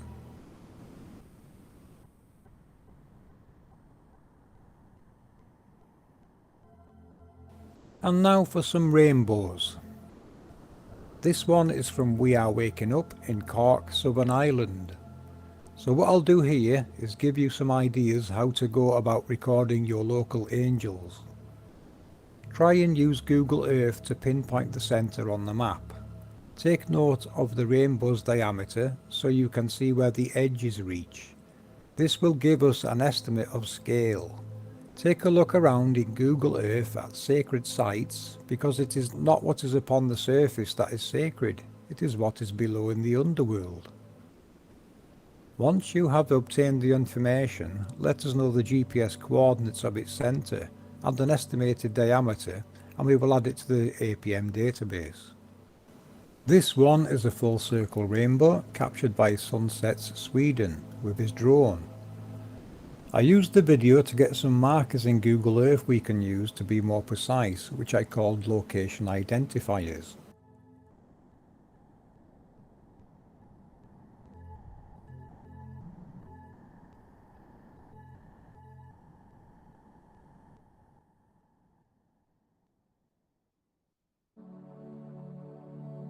This is the smallest rainbow we have ever seen, which brings us to the classifications we will be using as the angels use a hierarchy system. This one would qualify as a cherubim, I think, one of the smaller, lesser roles, but still part of a larger process. There will be a larger one nearby that should connect to it.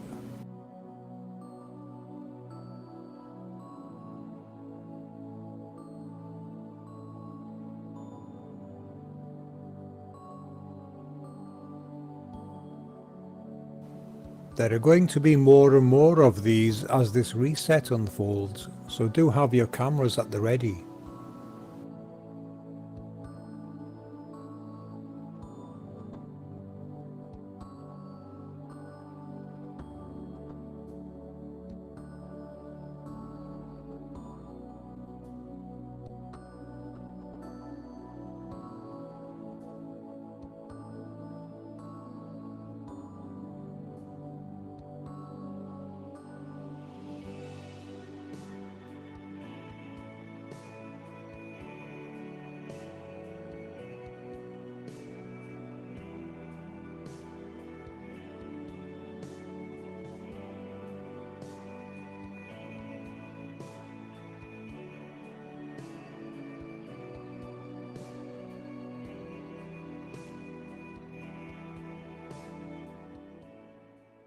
This angel is now mapped and added to the APM database. Excellent work, Rainbow Warrior.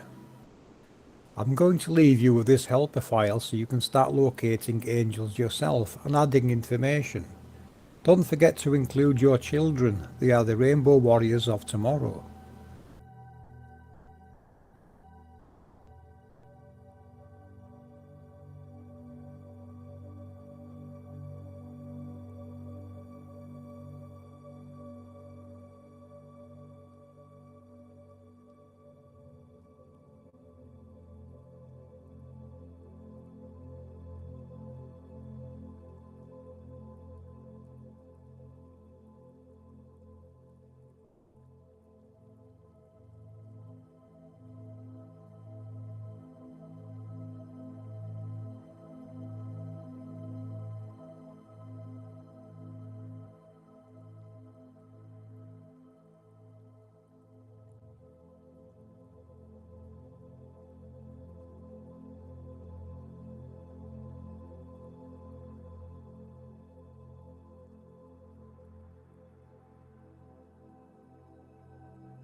Ladies and gentlemen, what is it that makes a site sacred?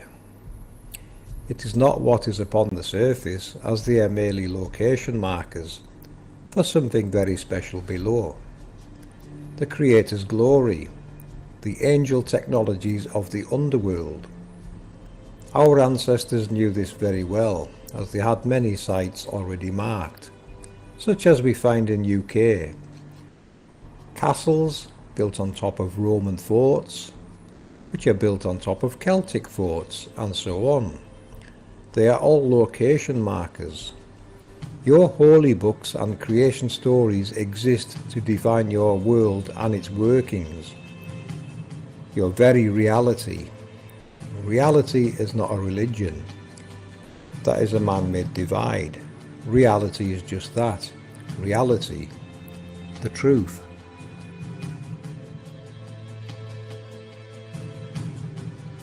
Let this angel be a guiding beacon of light, so that every human being remembers the covenant handed down to them from the Creator, giving you all dominion over this realm.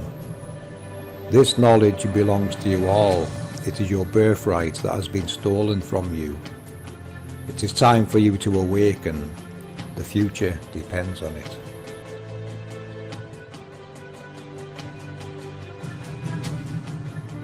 Our research is proving there is a Creator, and their glory is the most amazing thing we have ever came across.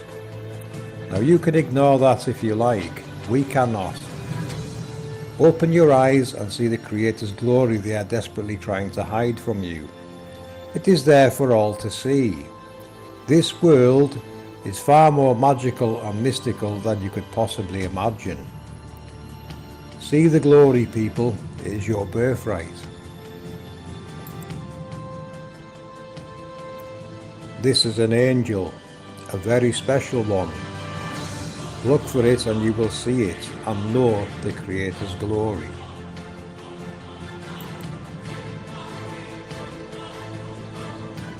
Tribes of the world, it is time to awaken.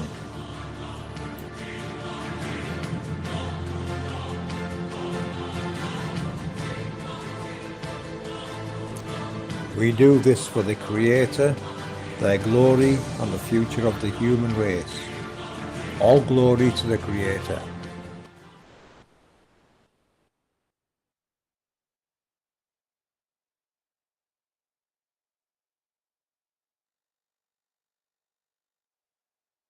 And there we go, people. Some information there for the Rainbow Warriors. Who are the Rainbow Warriors? You are. Each and every one of you. All of you can help with this project. You know, this is your chance to get involved with proving the Creator's glory locally everywhere in the world. Very big project, very big task, but we can do it. You know, it gets easier to do and explain it to people. And this is how it's going to spread. You know, this information will spread a lot further, I think, when you're able to prove things like this to people in the real world. You can go outside and basically start predicting the weather. You should be able to predict the weather soon, understanding how your local angels work and how when they switch on and off. You know, you'll start mapping these yourself and realizing they've all got their own cycles and events that they do, their own roles when they'll be on and off, and how others interact with them. It's amazing to watch when you see what's taking place around you. It's amazing. So, you know, if you can add anything else to this, let us know. You know, we've put a lot of information in there that people can get involved with and do and report back with. You know, if we've missed anything, feel free to add more information. Well, as far as predicting the weather, any of the people that live in an area that gets tornadoes, they know that when the sky turns a green color and the ground actually illuminates this weird green glow, that a tornado's coming. Mm.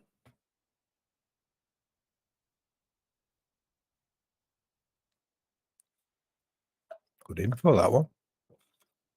Yeah. Anybody that lives in the areas of tornadoes probably knows that when a green sky comes. Watch out. I've seen someone did send a picture of a green sky in Discord. But it wasn't their image, it was someone else's. But it says, you know, if you've got access to that in the real world, film it and we'll use your images. You know, we can't just use anyone's images because they might copyright them. So, you know, if you guys can get images of these events, we'll use them. You know, put your name on the screen and use them and show people. It's really good information, that. I didn't know that one about the green sky. I've seen pictures of it and I did wonder why it was green, but you just give it an answer. Always learning, aren't we? Yep. Is gravity fake? And these angels creating electromagnetism that holds everything on Earth like gravity? Well, gravity was defined quite well, Geordie, by Jason in the Axis Monday video. If you look at our Axis Monday video, you'll get a nice breakdown of it from Jason there, who puts it into the correct terms. Same with E equals MC square. You know, these people only give you half of the equations. They're not telling you that, you know, there's two forces at play here, electromagnetism. They're trying to hide one all the time. So you're only getting half an answer off them. But Jason will define it better for you, you know, give you the full two sides of it. Like E equals MC square, you know, it's a good example of it. Energy is equal to the mass of the charge squared. It's, you know, it's talking about two different events here that work together, electromagnetism. So Jason's definitely the one to watch on gravity and electromagnetism. They are in all the videos of ours. Look at Jason's definition, and it's very good. You know, overall, you get the same kind of feeling and effect in this world because, you know, we look at the angels' Taurus fields all around us. You know, we're walking through Taurus fields every day. This is why you'll come up to when it's raining. It'll be sunny one side of the road and raining on the other side. This is why, you know, you're outside of that field. So that angel's raining inside that sphere, that Taurus field. And a few feet away, it's dry and sunny. This is why, you know, they're all localized events. Amazing stuff. That'd be a nice capture, actually, if anyone gets that. You know, where you see it raining and there's an end to rain, where it rain ends here and it's sunny. If anyone captures that, let me know, and we'll show that, because that's exactly what's taking place. You know, that's you're in and out of these halos. The halos as well. You know, you're in and out of these zones that's got different angels operating. That's why sometimes you get like light change during the day, where you see like everything sort of looks like an orangey color all of a sudden. I think it's one of these switched on and you're looking through its field. That's why things look orange or violet or whatever, you know, whatever time of day it is and whatever color it's portraying it. That's these changes. It's these mechanisms doing it. Becoming Unhuman said there's a certain wind flow and ions in the air. They call it earthquake weather out in Southern California. So so it can be predicted. All of it can be predicted. You just have to know what you're looking for. Look at anyone that's ever built an earthquake predicting machine, and you'll find mainstream are on the backs trying to get rid of it. They don't want you to know it's predictable.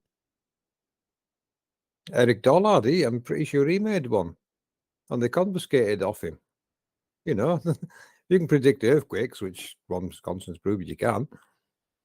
It helps people, you know, it can help you to live, survive, and all the rest of it. But these people don't want you to know all this. How can it be predicted is the question, isn't it? Why? How can it be predicted? How can all your local weather systems be predicted? Because they're all on cycles. It's how it works. So yeah, they've got a lot to hide, but they can't do it. Surfer girl, hello. Aha. Surfer done a lovely work on the rainbow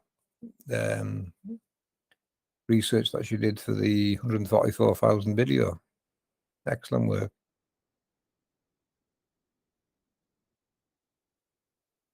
So, you know, we can you know, bring people in out of the community and have them working on this, and you'll find it brings out the best in them. There's some amazing research of these people that's helped us in the past and worked with us. Some didn't get that far, but you know, they were exposed in another video, but that's another story. We're not interested in those. Ah. Yeah, but excellent work for Danielle. Proud of you. Yeah. Aurorian said no country has as many tornadoes as the U.S. It's true. That point of the U.S., which I live in that area, has two opposing forces that constantly are hitting into each other, and it's causing these tornadoes. You know, we have the cold north winds that will swoop down, and we have the warm southern winds that are coming up. When those opposing forces hit, that is what's creating the vortex of tornadoes. Angels all activating and doing their stuffs. Mm-hmm. Yeah, and it gets more and more obvious the more you look at nature.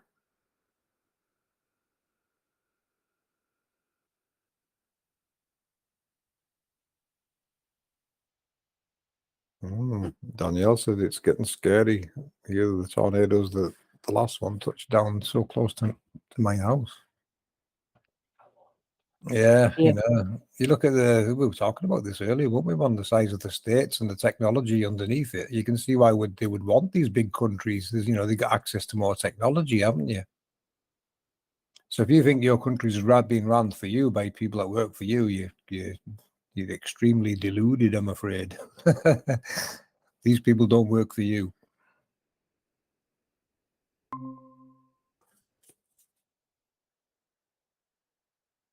Sounds like a screen share event. Ah, it is. I think you muted one. Oh, we have a lot going on in the States with all of the technology as far as accelerators, which are all these red pins. We have these different labs in green. We have a ton of volcanoes on the West Coast, which is expending energy. We have our jet streams that come in, this way and they roll up and around. This draws down that cold wind. And then we also have our warm tropical, which comes up this way. And they all meet right about here. Then they follow these paths, which gives us our jet streams. Anybody that lives in the United States knows that our jet streams follow these paths, following these accelerators. It almost runs right in between them. This is what's carrying our winds. This is what's creating our jet streams. This is where the world chakras come into it. Yeah. Yeah. Yep. Over here we have the one, and it's going to pull it in, and then it's just going to travel along these paths. So most of them are operating like, I mean, you look at the Tutankhamun, it's a shepherd. These are all doing a shepherding role. The shepherding the luminaries and waveforms across. The wave guides is what they are. Definitely wave guides. Putting the sun where it needs to be for that season and things like that.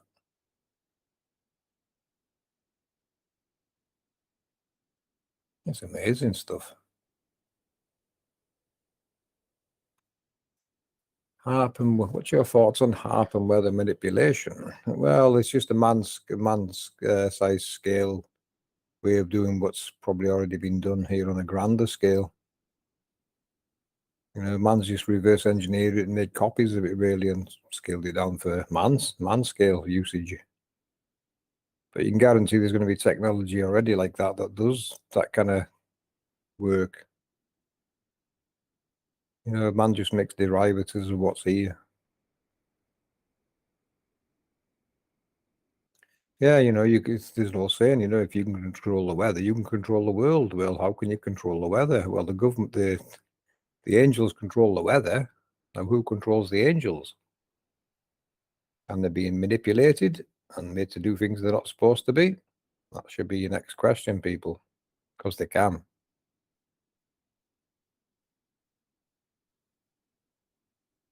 There's the worry. People should not be playing with this technology.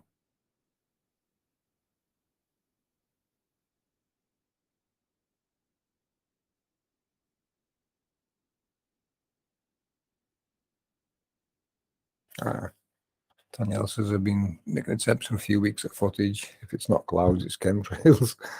When the weather turns cooler, though, the sky's clearer, so I think it'll work out soon. Yeah, no worries. Do what you can, Daniel. There's no time scale or anything. Anything you want to add to all the work, even bring it up, and we'll attach it, and I'll make a new video about it. New avenue, new rabbit hole. That's what we do. That's what we're good at doing, isn't it? Finding things and decoding it and putting it back into its proper context.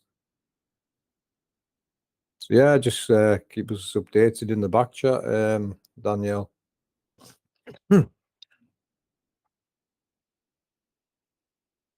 Like we say, all you people that's capturing the rainbows, just give us updates when when you think you've got enough information on one or more of them in your local area, and we'll add it to the database. And we will make videos about them. Don't worry, they will feature in our live stream at some point. We're just juggling a lot of things around in the real world at the moment, so we're not presenting stuff like we usually present. Yeah, we'll get there.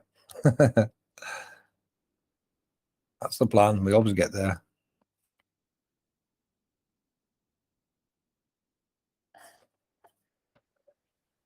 Okay. Care if I talk about something? Yeah, go ahead, one. Go ahead. Okay. So I want to talk a little bit about bioluminescence.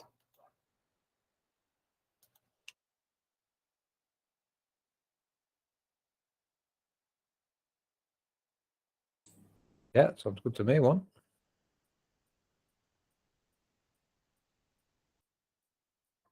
Okay. Um, so can you see that? Yeah, no worries. Yeah, I'll go. Okay. So this is Vadu Island. It's part of the Ra Atoll in the Maldives. It's a very beautiful beach. It's covered in tiny microorganisms that are commonly mistaken for phytoplanktons. The aquatic critters that account for the phenomenon are actually crustaceans that glow for seconds or even minutes at a time when they come in contact with water's surface.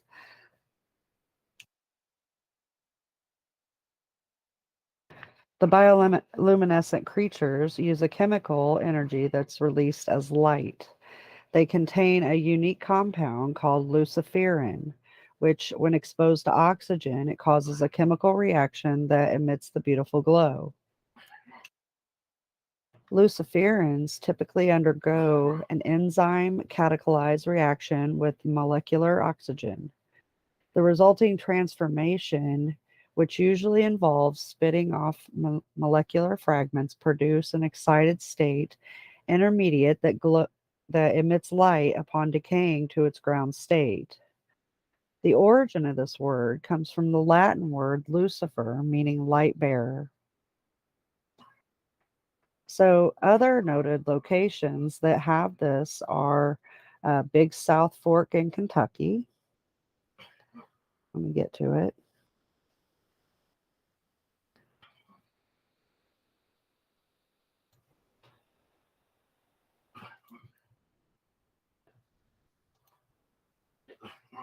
Right here.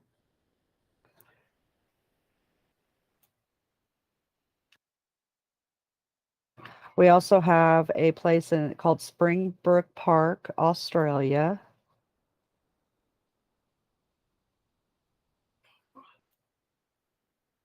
Right here.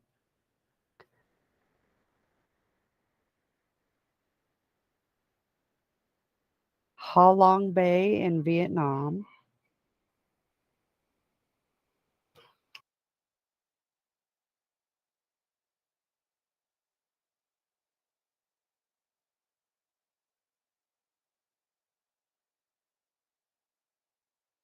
We also have a place in Puerto Rico.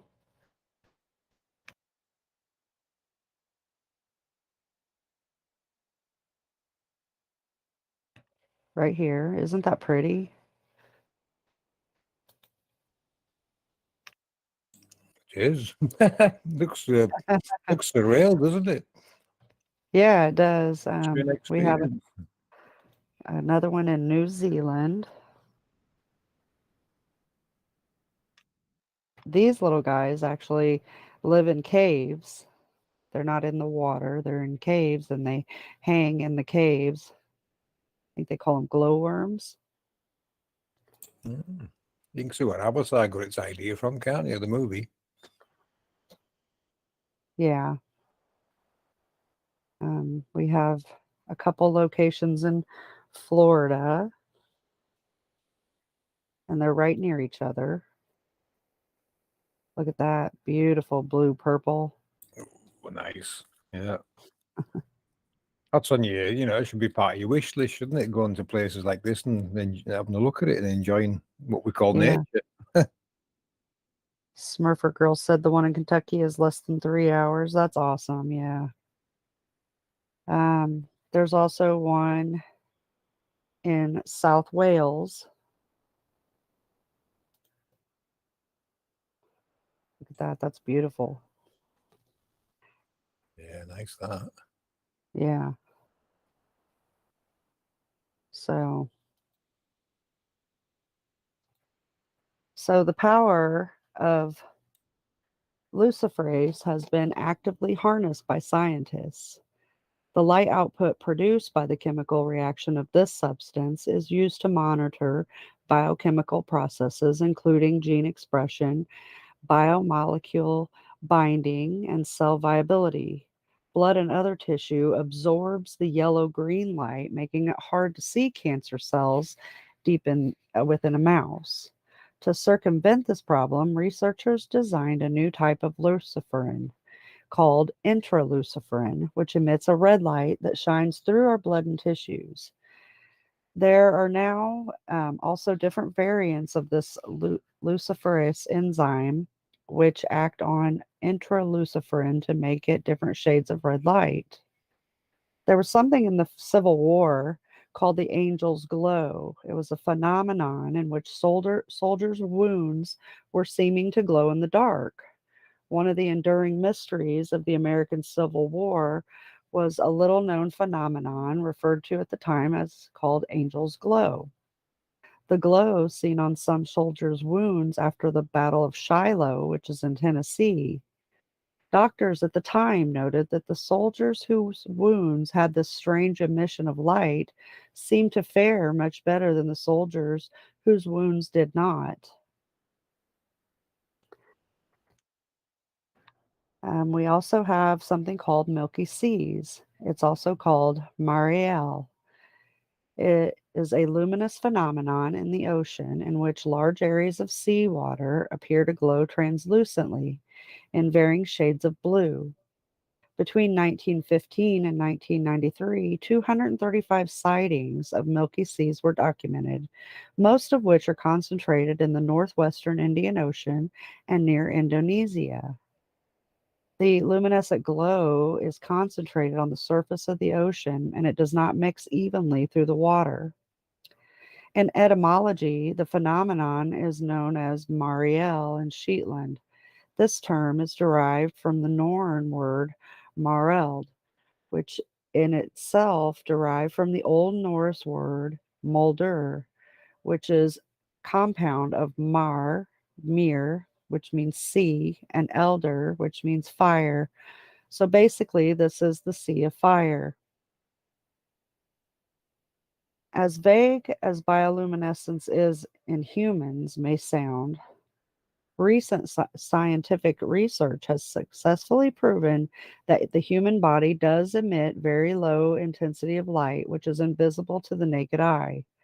Japanese scientists from the Tohoku Institute of Technology are the minds behind the proof of bioluminescence in humans.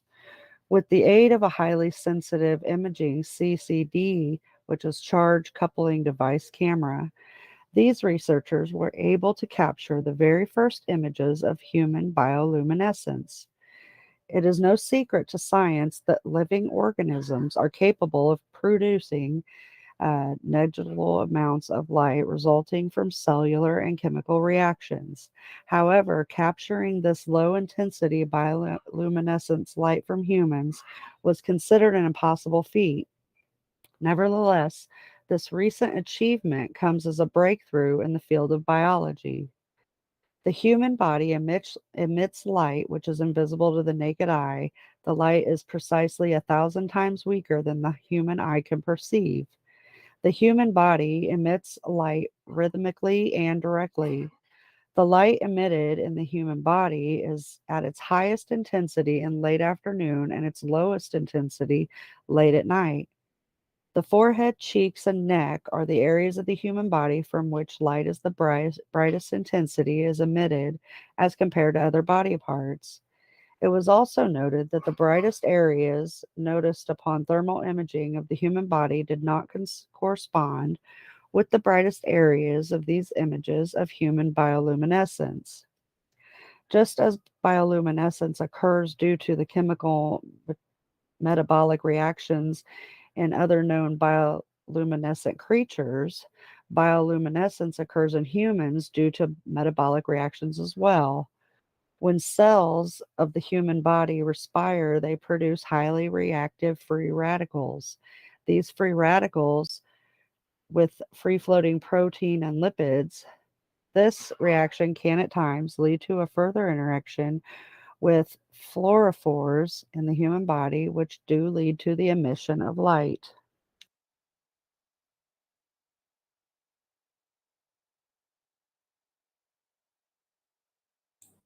It's amazing information, isn't it? What caught my eye there was, like when you mentioned it, it's active more during the day. Well, it's obviously relating to the sun then, isn't it? It becomes more active during the day when the sun's up in the sky because that's an anode.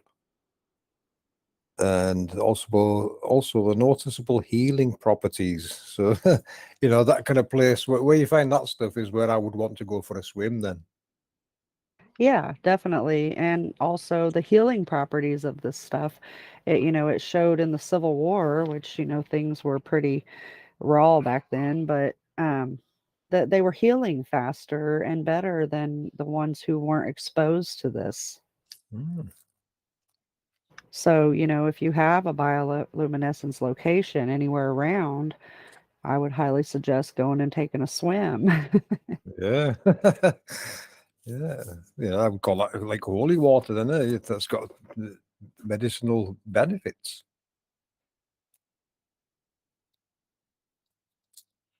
What's the chatters think on that information? Cool info, that one. Yeah, and it also, when I read about the human bioluminescence, it reminded me of auras. Some people can faintly see this light emitting, and a lot of times it is around the head, face, and neck area that it's seen. Mm, yeah.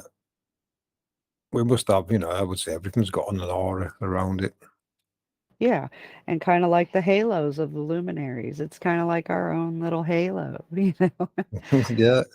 We are made in their image, and this is one more proof that we have the same capabilities of these angels. Ours just may not be as strong and vibrant. Yeah.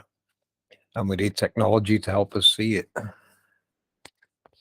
Yeah, and maybe if we weren't exposed to all these false lights and very low, man-made frequencies, maybe we would see it and emit it more. But we don't know that because this is how we were born into this type of world, and this is how we were raised, and therefore our bodies have adapted. Yeah. Hmm. We know nothing about this world yet, do we? Look at the stuff we're looking at now. Yeah, we don't know about how the real world, the nature world should have been. Alls we know is the man-made world that we were born into. I was talking to Jimbo a few nights ago, and we were discussing certain animal species, and Jimbo brought it up. Why would they be so brightly coloured if, according to mainstream, they can only see in black and white? It wouldn't make any sense, would it? Why they would be so brightly coloured if they can't see it? So it's telling us that mainstream's lying about what animals actually see. They must see colour. Yeah, they do. Like they say, what dogs can't see red. Dogs can see color. I've had enough dogs to know that they see color and they can see red. It's a topic worth bringing up, isn't it? Because that was the impression I got, that most of these things, animals and things, see in black and white. But when Jimbo were talking about it a couple of nights ago, and yeah, why would they have all these bright colours if they can't see them? It just wouldn't make any sense, would it? Yeah, no, it doesn't. Mm-mm. And the same has to go for like species in the sea and everything. Well, this is bioluminescence. And why are they? Why are they? Have they adapted that way, or they create that way? What is it designed to do? Does it scare things off or attract things? Like there's a fish called the anglerfish, isn't it? It's got like a little ball of light that dangles in front of its mouth, and things come to look at it, and it just bites them. Yeah.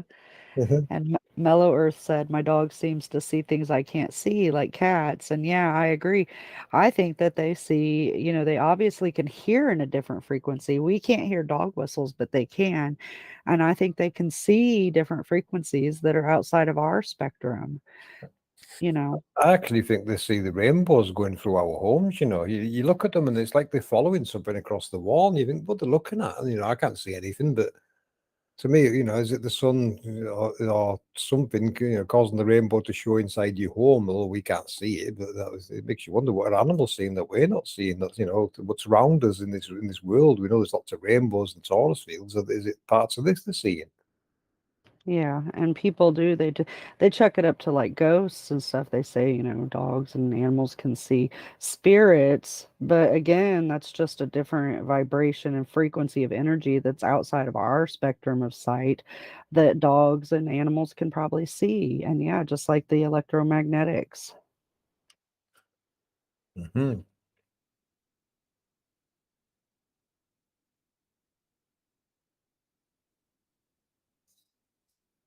Yeah, look at that. Silver baths in South Island, New Zealand, still open to locals, but not to tourists. Surf the baths in Harrogate, close to public. The Roman baths in Bath, UK, close to public bathing. Oh, they don't want you to get healed, do they? Hello, Baron. Still slugs in the red hands. Yeah. Yeah, animals do know when storm's coming. That's another way to predict these things. Like my dog will get really antsy and upset when a storm, even when it's still kind of far off and it hasn't gotten to my area yet, she knows when it's coming. And Mhm. she seems nervous and kind of jumpy, you know. And then when it hits, she's really nervous and jumpy and shaking. Yeah, they see it coming. Yeah, it's a live Baron.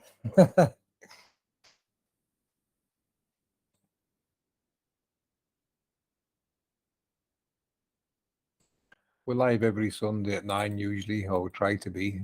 We might change the day and the time on that at some point in the future.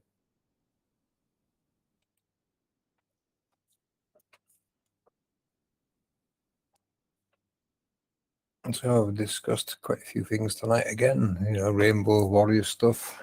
Decoded a little bit of the Sun Halo CircumZenithalArc arc, which isn't part of the Sun Halo really, it's just the Sun Halo is revealing it.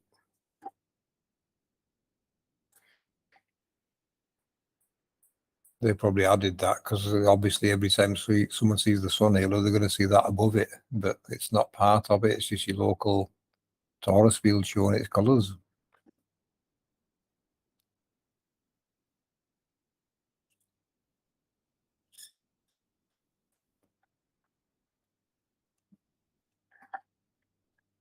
Yeah, tune in anytime, Baron. Join the panel even, mate, if you're interested.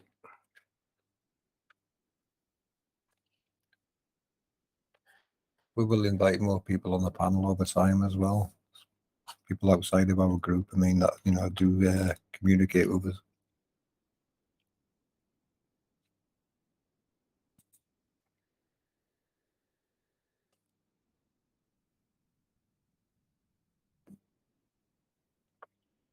Yeah, you find some nice topics to talk about. One, bioluminescence. Yeah, I have some more coming up. I just have been working a lot and haven't been able to do my proper research into them. So maybe next week. Yeah, keep them coming. Always interesting information. Always learning stuff. Yeah. I also found that these bioluminescence, when I looked at them on the map, are, in between or on the edge of what I would call one of these smaller halos, whether it's two accelerators and their points, and the bioluminescence locations would be in between where they cross. What is that? The Vesca Pisces? Yeah, the Pisces overlap where it creates the eye. Yeah, special place to be. If you want to project a luminary, that's where it would be projected from. It does make you wonder, on the world model, if you were born in one of these locations. Yeah, it's interesting, doesn't it? So, example right here. See how it's in the middle of these two? Yeah. It's actually in the middle of kind of a mess of them, but it's right there, you know. Has to play a part, doesn't it? Mhm. Same here. This is on the part where there's two halos that are going to be connecting.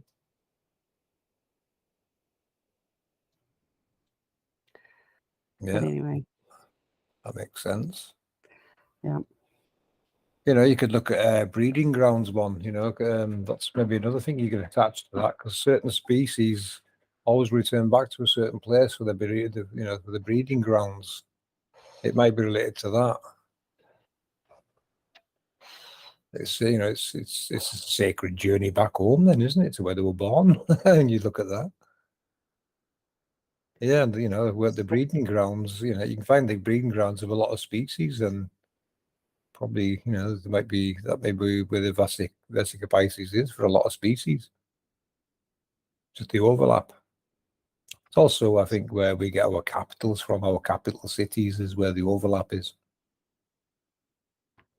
So Mello wants to know how we find ley lines. So, a good example of how to find ley lines would be look for these important areas in your area and map them. And the line that's going to be in between is going to be a ley line. It's going to be an energy line. Um, I have a lot of stuff here, but whoops. But an example is when I did my Skinwalker Ranch, video.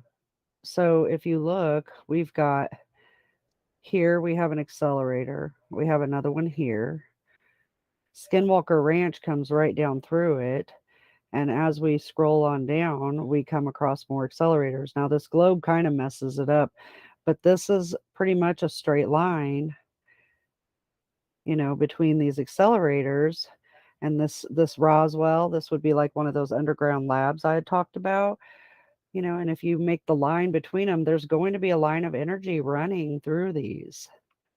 And that's a ley line. And you just need to find these important places in your area. If we want to go down here, we have a super volcano here, and we have an old ancient one that doesn't erupt at this time. It's called Wawa Springs. And in between this, we have this place called Alien Highway, and we have a dipole that's running between these different areas, between these two supervolcanoes and these two. And that is a whole energized area. We also have Area 51 in that mix, but these are our ley lines. And you'll find, the overlaps where they go bigger and smaller and bigger and smaller. It's creating like a sine wave. So there's motion right there, Walter Russell work, all motion is spiral.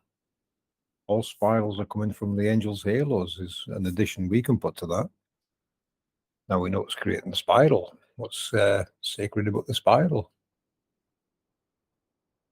So you're going to get spiral lines, and I'm pretty sure you're going to get straight lines as well. When you look at the grid that we work with on the map, the whole thing is going to be alive with ley lines, isn't it? A massive flow of energy gone through this grid. Yeah. Yep. And some of them are going to have more powerful, effects. We're going to feel them more. And some of them aren't going to be very effectful, but they're still there. I think there's a place in Oregon. Yeah, like there's a place called the Oregon Vortex. You get a lot of weird, anomalous stuff that happens there, or the place they call Gravity Hill, where your car will be pulled upward up this hill. There's different things we're gonna see, and they're on those special spots and those ley lines connecting through the grid.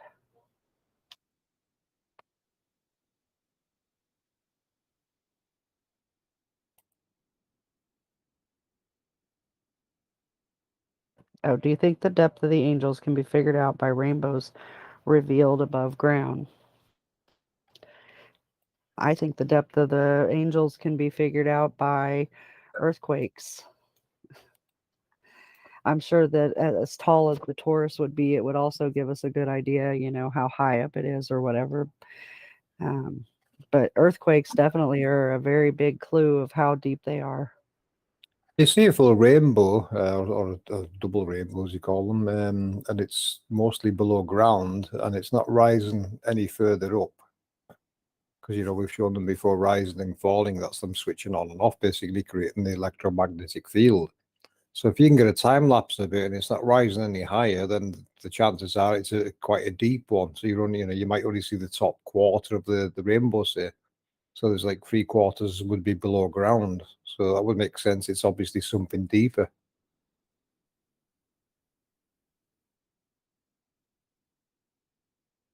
So it's a good indicator, isn't it? The rainbow, the sphere below the rainbow. It's a good indicator of depth. A lot of them you see nearly half of the rainbow, so they're not that deep below the ground in some cases.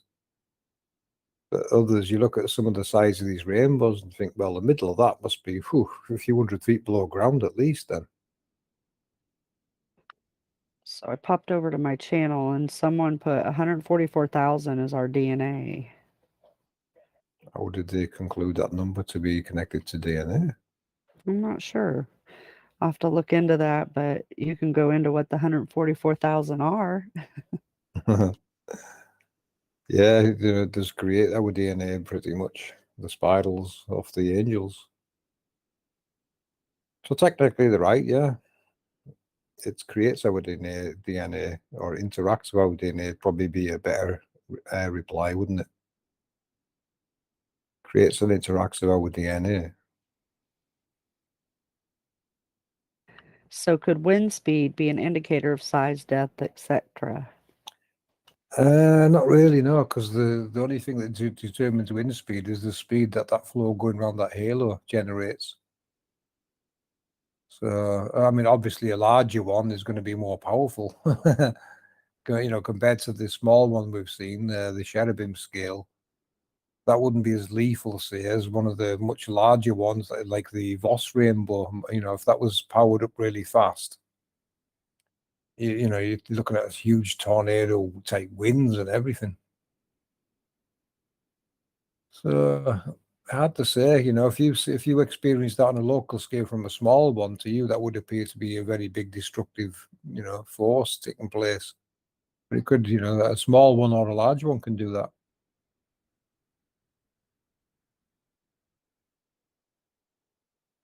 Yeah, the wind would be I mean, it would be one creating it, but the multiple is what's going to move it along and its path. That's why we have our jet streams.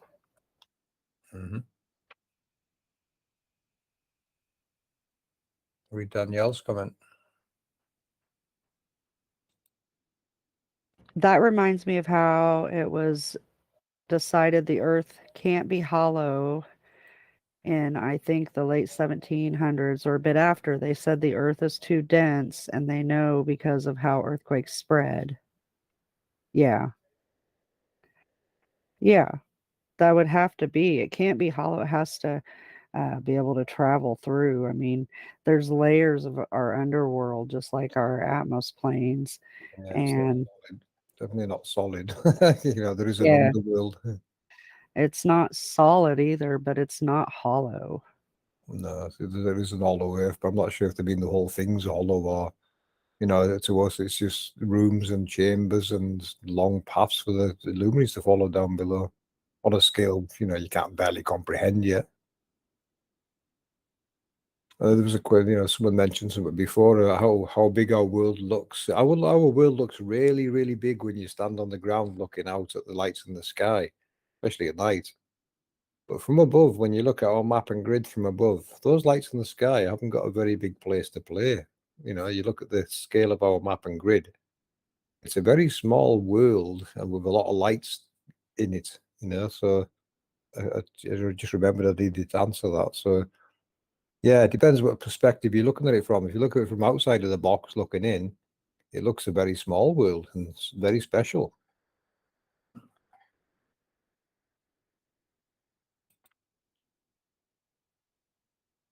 They were probably looking at a globe to decide it.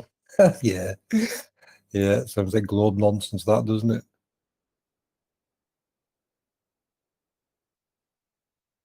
I don't think most of these Masons understand what they're involved in, Aurorian. I really don't. You know, would you go along with that, knowing what what we've found out? Would you still go along with those people, finding out what you found out through us? Because I think you'll get more answers from us than you will off those people that run that show. They're never going to tell all those people that work for them what's going on, or what they're involved in, because they would walk away. I would hope anyway. What? We're stealing the creator's glory? I'm not. Sorry, I'm not having anything to do with that. Right. You would expect that kind of response off someone, wouldn't you? Well, that would change most scientific minds because most scientists don't believe in like a creator. They feel that the Big Bang is what created everything, and there's no creator, and we just all have evolved from monkeys. So yeah, it would change their entire outlook, wouldn't it? Yeah, it would. You'd think, wow, they've known this all my life, and I've only just found out now. You would live your life totally differently if you knew this from a young age, wouldn't you?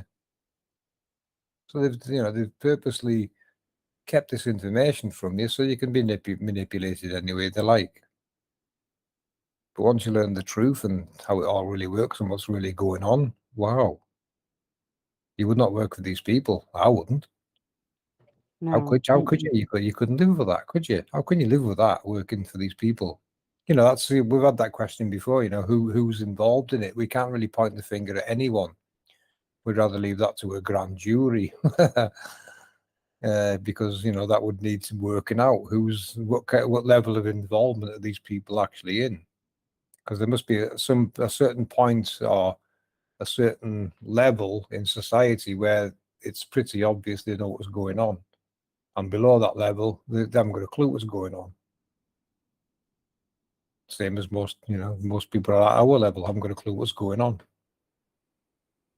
Yeah, they keep them all compartmentalized. Like you do this little piece and you do this little piece, and nobody knows what each other's little piece is because they call it, confidential. You can't talk about it. You have to sign this paper or clause saying that we'll sue you if you talk to anybody, even your fellow coworkers, about what you're working on.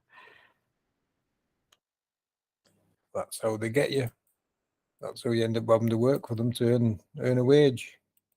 Knowingly or unknowingly, you're working for the people that are stealing the creator's glory. Yep, but that's the good thing about APM is we can look into everything. Yeah, we're not restricted by anything.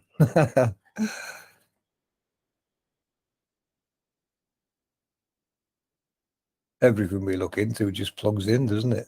It just makes more and more sense. Not sure what happened to Jimbo tonight. He was given the link, but I haven't seen him online, so maybe struggling to get his hands on a tablet or a laptop. Yeah, I wish I had an extra one. I'd send it to him. But I Well, I don't. told him, if he wants to get settled back in a home, I'll donate something to help him get a computer again.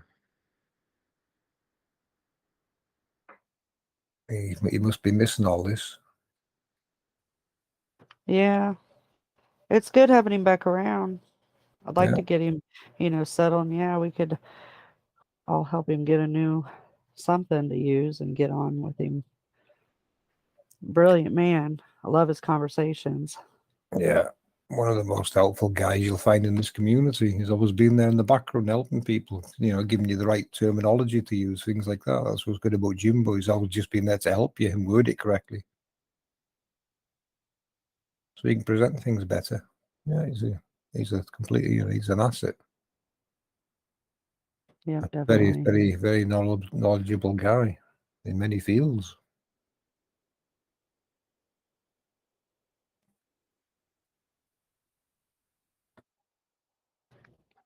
Well, are we going to wrap up soon? Yeah, we best had her. Yeah, we'll call it a day. Would have been on longer people, but Jimbo hasn't turned up, so we'll keep Jimbo's info for another day. Yeah, definitely. Hopefully next week. Yeah, so we'll say good night, everyone, and thanks for coming in the chat and asking all the questions. We do enjoy them. We love the questions. Definitely. That's how this is how we educate people. You know, you educate us with your questions, believe it or not. You talk about things we haven't looked into yet or never heard of even, and we go and have a look at it and say, oh, interesting. That ties into this somewhere. It always does, doesn't it? You know, it always leads back to this. It's somewhere or other. But anyway, thanks everyone for coming, and we'll catch you again on the next live. Take All care. right, good. Take care and keep capturing them rainbows. Good night. Good night, all.